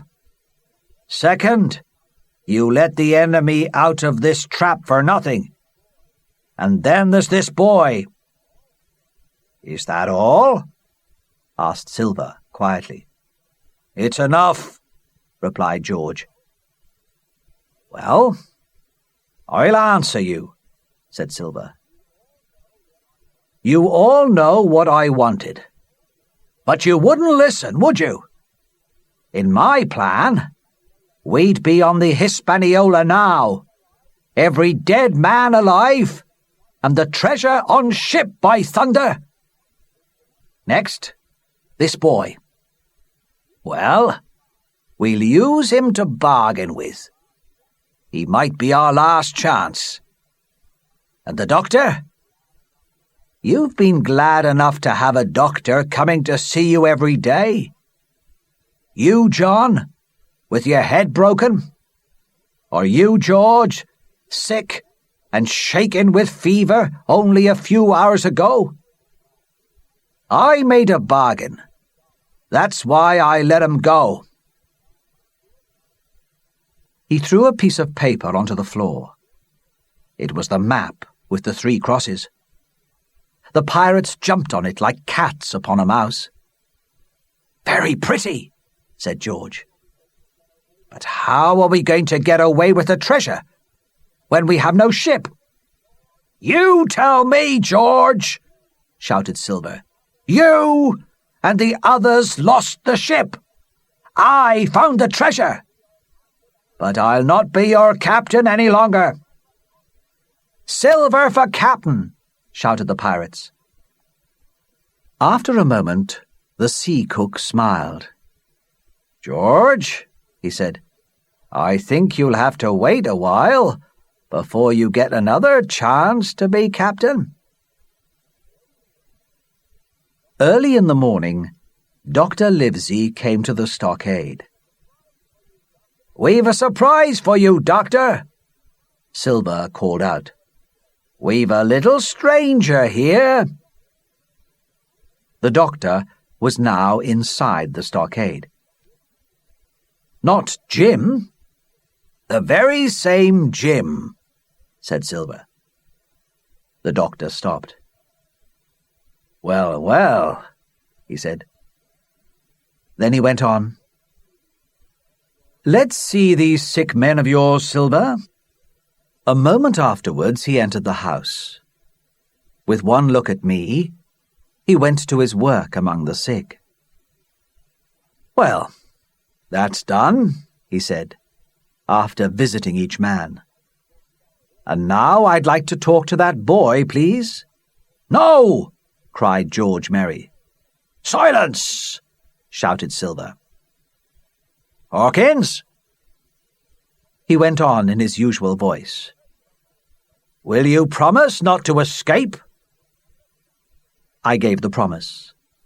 "Then, Doctor," said Silver, "you just step outside that stockade, and when you're there, I'll bring the boy down on the inside.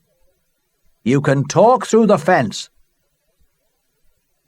The men's anger exploded after the doctor left the house, and they accused Silver of trying to make a separate peace for himself. Silver waved the map in front of them and told them they were stupid. "By thunder," he cried, "we'll break the peace when the right time comes. And that's not now." And then he walked out on his crutch, his hand on my shoulder. "Slowly, boy," he whispered to me. "We don't want to worry them." Dr. Livesey was waiting outside the stockade. "The boy will tell you how I saved his life," Silver said through the fence. "Will you say a good word for me?" "You're not afraid, John, are you?" asked Dr. Livesey. "I don't like the idea of dying by the law," said Silver. "And now I leave you and Jim alone." "So, Jim," said the doctor, "here you are. I'm disappointed in you. You went away when Captain Smollett was wounded, which wasn't a brave thing to do." "Doctor," I cried, "I've blamed myself enough." "Jim," said the doctor. His voice changed. "Jim, I can't have this. Jump over and we'll run." "No," I said. "I promised Silver I wouldn't escape, and I must go back. But listen. I took the ship, and she's in North Inlet, on the beach." "The ship?" cried the doctor. I told him my story, and he listened in silence. Then he said, "It's you that saves our lives, Jim. And now we'll save yours. Silver," he called. Then, as the cook came nearer, said, "Some advice. Don't hurry to find that treasure. If you do, watch out for storms." "What's the game, Doctor?" said Silver. "Why did you give me the map?" "I can't say more," said the doctor. "It's not my secret to tell. But if we both get out of this alive, Silver, I'll do my best to save you. Now keep the boy close beside you, and when you need help, shout for it." Then Dr. Livesey hurried off into the wood.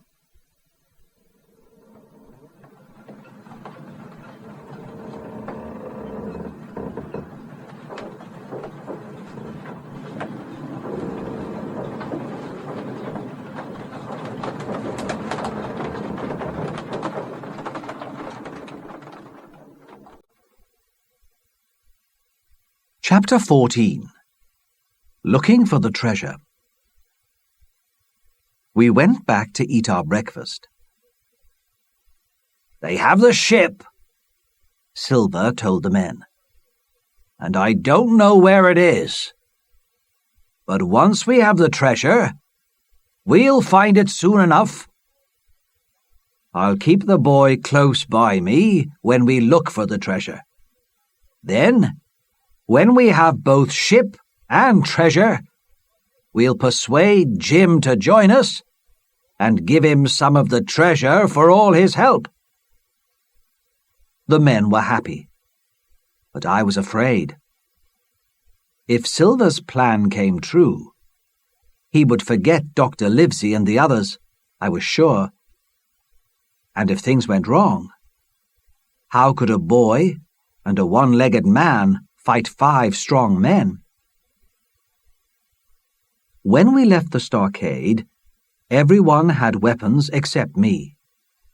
Silver had 2 guns, and the parrot, Captain Flint, sat on his shoulder. There was a rope around me, and I followed after Silver, who held the other end. Some of the men carried spades, others food and rum, and we made our way to the beach, where the 2 boats were waiting. The men talked about the map. The cross was too large to be of much help, and the words on the back of the map were no better. Tall tree, spyglass shoulder to the north of north-northeast. Skeleton Island, east-southeast and by east. We landed the boats at the mouth of the second river, then began to climb Spyglass Hill. Silver and I followed a long way behind the rest, and I had to help him. We were near the top when a man on the left cried aloud. The others started to run towards him. "He can't have found the treasure," said Morgan. And indeed, it was something very different. The bones of a human skeleton, a few pieces of clothing still on it. Cold fear filled every heart. "He was a seaman," said George Merry. "Yes," agreed Silver. "But look at the way those bones are lying. It isn't natural." The man lay perfectly straight, his feet pointing one way, his hands over his head, pointing the opposite way. "I've got an idea," said Silver. "Look, we can see the top of Skeleton Island from here. These bones are a pointer, telling us which way to go." He was right.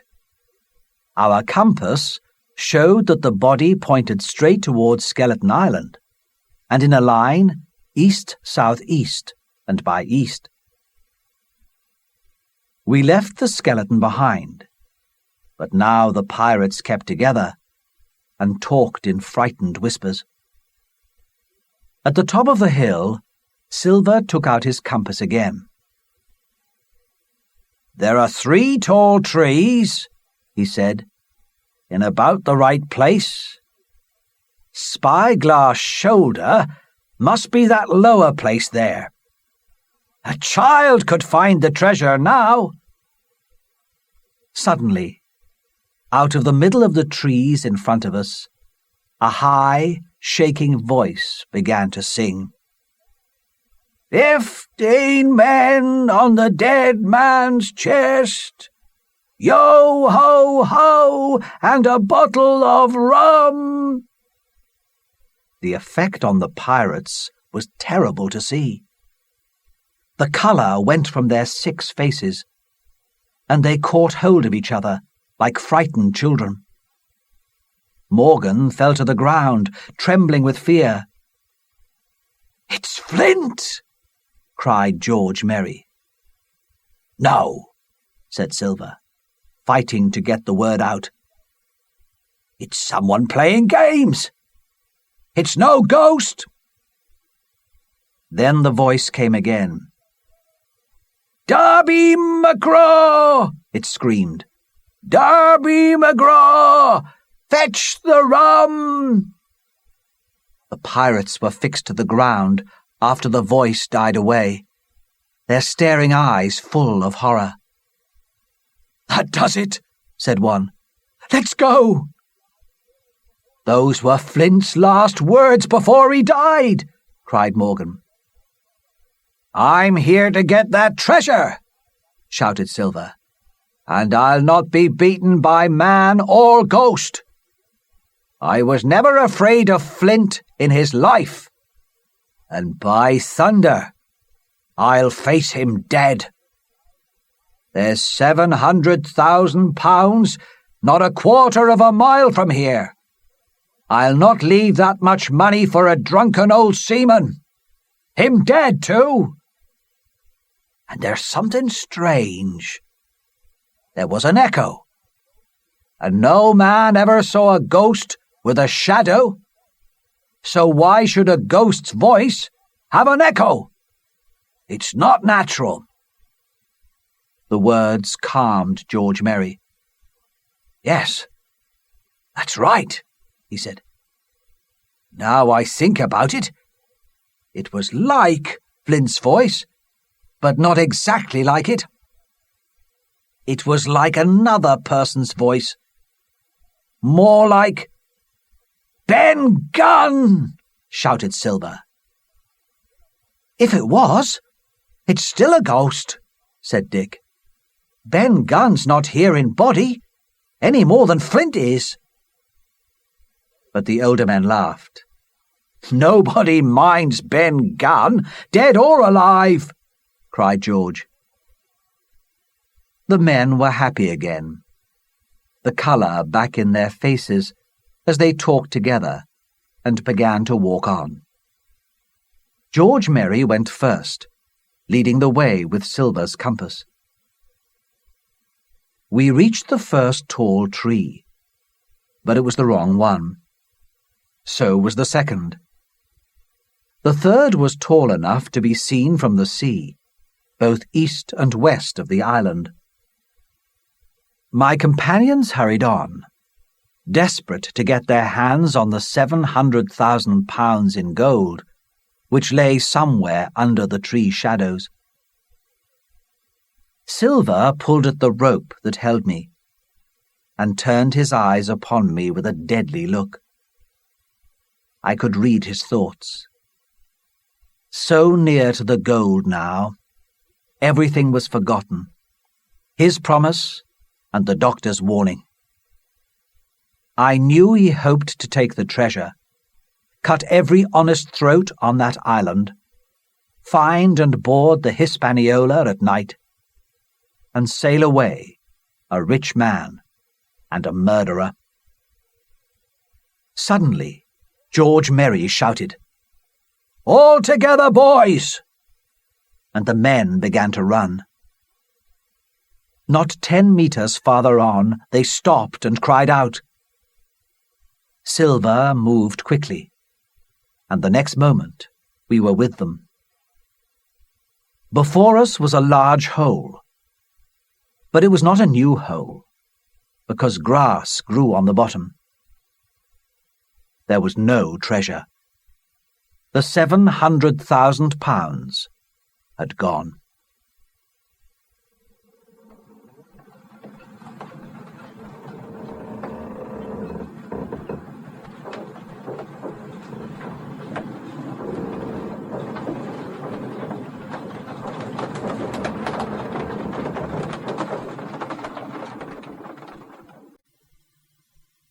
Chapter 15. End of an Adventure. The pirates could not believe it. But Silver remained calm and changed his plan quickly. "Jim," he whispered, "take that, and be ready for trouble." And he passed me a pistol. At the same time, he began to move quietly, and after a few steps, the hole was between us and the other 5. He looked quite friendly now, and I couldn't help whispering, "So, you've changed sides again."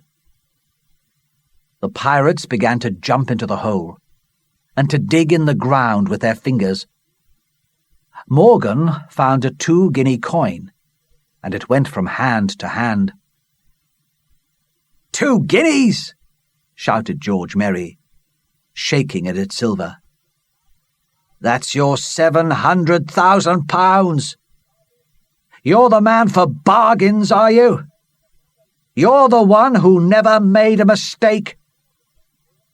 "Wanting to be captain again, George," said Silver. But this time, everyone was on George Merry's side, and they began to climb out of the hole. "There's just the 2 of them," said George. "The old one-legged man who brought us all here for nothing, and that boy who I'm going to have the heart of." He was raising his arm and his voice, ready to lead them. But there was a sudden crack, crack, crack, as 3 gunshots came from the woods. George Merry fell head first into the hole, and another fell on his side, dead.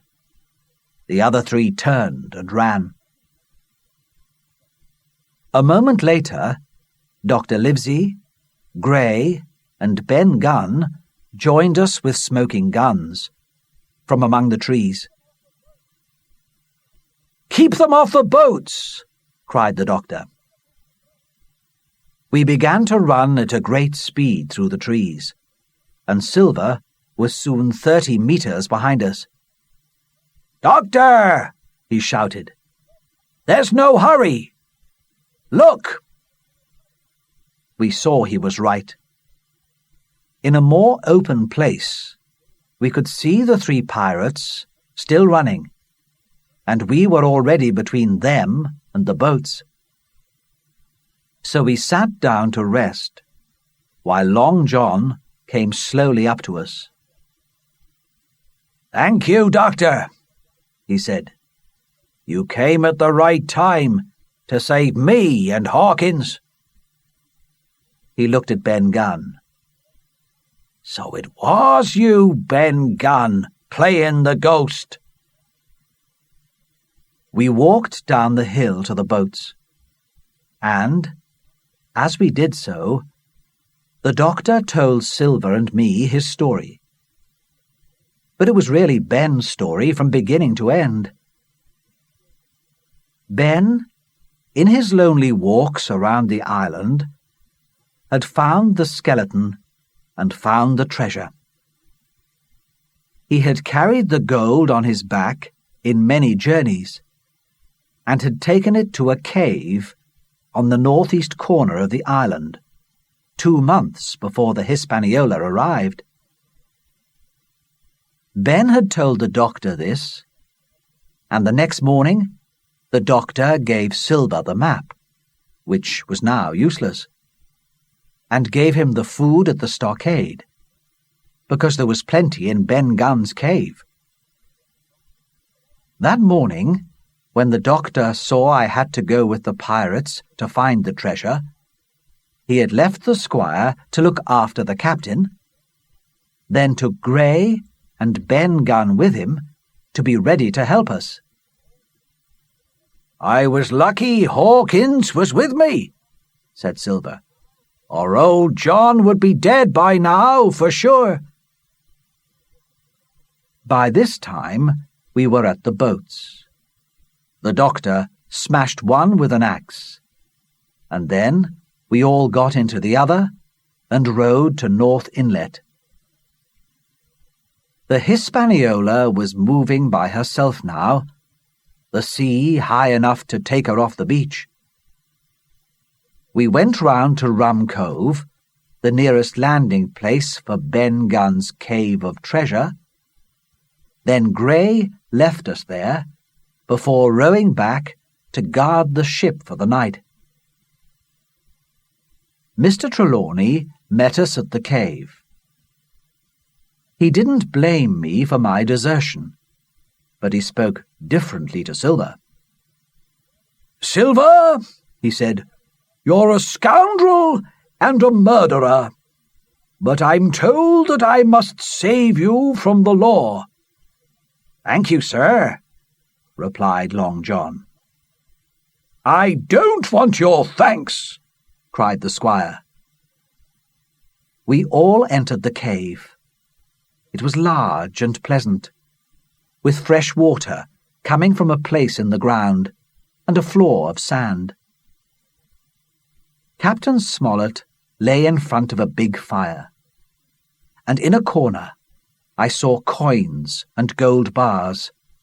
It was Flint's treasure. We had come so far to find this. Already it had cost the lives of 17 men from the Hispaniola. And how many others? How many ships had gone to the bottom of the sea? How many brave men had been murdered for this? Perhaps no man alive could tell. Next morning, we moved all the gold to the beach. Then we took it by boat to the Hispaniola. It was a big job for so small a number of men. The 3 pirates who were still on the island did not trouble us. They were not going to fight any more, and we decided we must leave them on the island. We left powder, food, clothes, and medicine for them. Then at last, one sunny morning, we sailed out of North Inlet and towards the nearest port in Spanish America. Before afternoon, Treasure Island had disappeared from view, and I had never felt happier to leave a place behind. The sun was going down when we sailed into the port, and the doctor and Mr. Trelawney took me on shore. When we came back, Ben Gunn was waiting for us.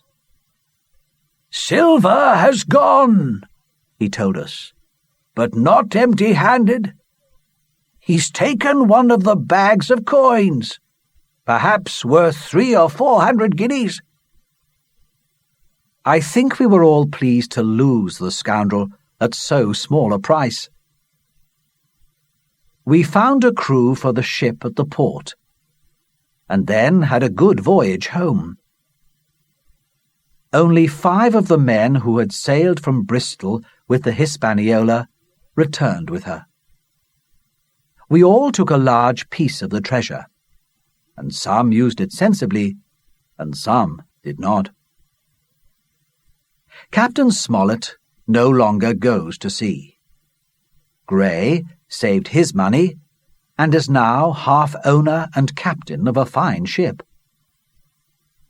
Ben Gunn got £1,000, which he spent or lost in 3 weeks.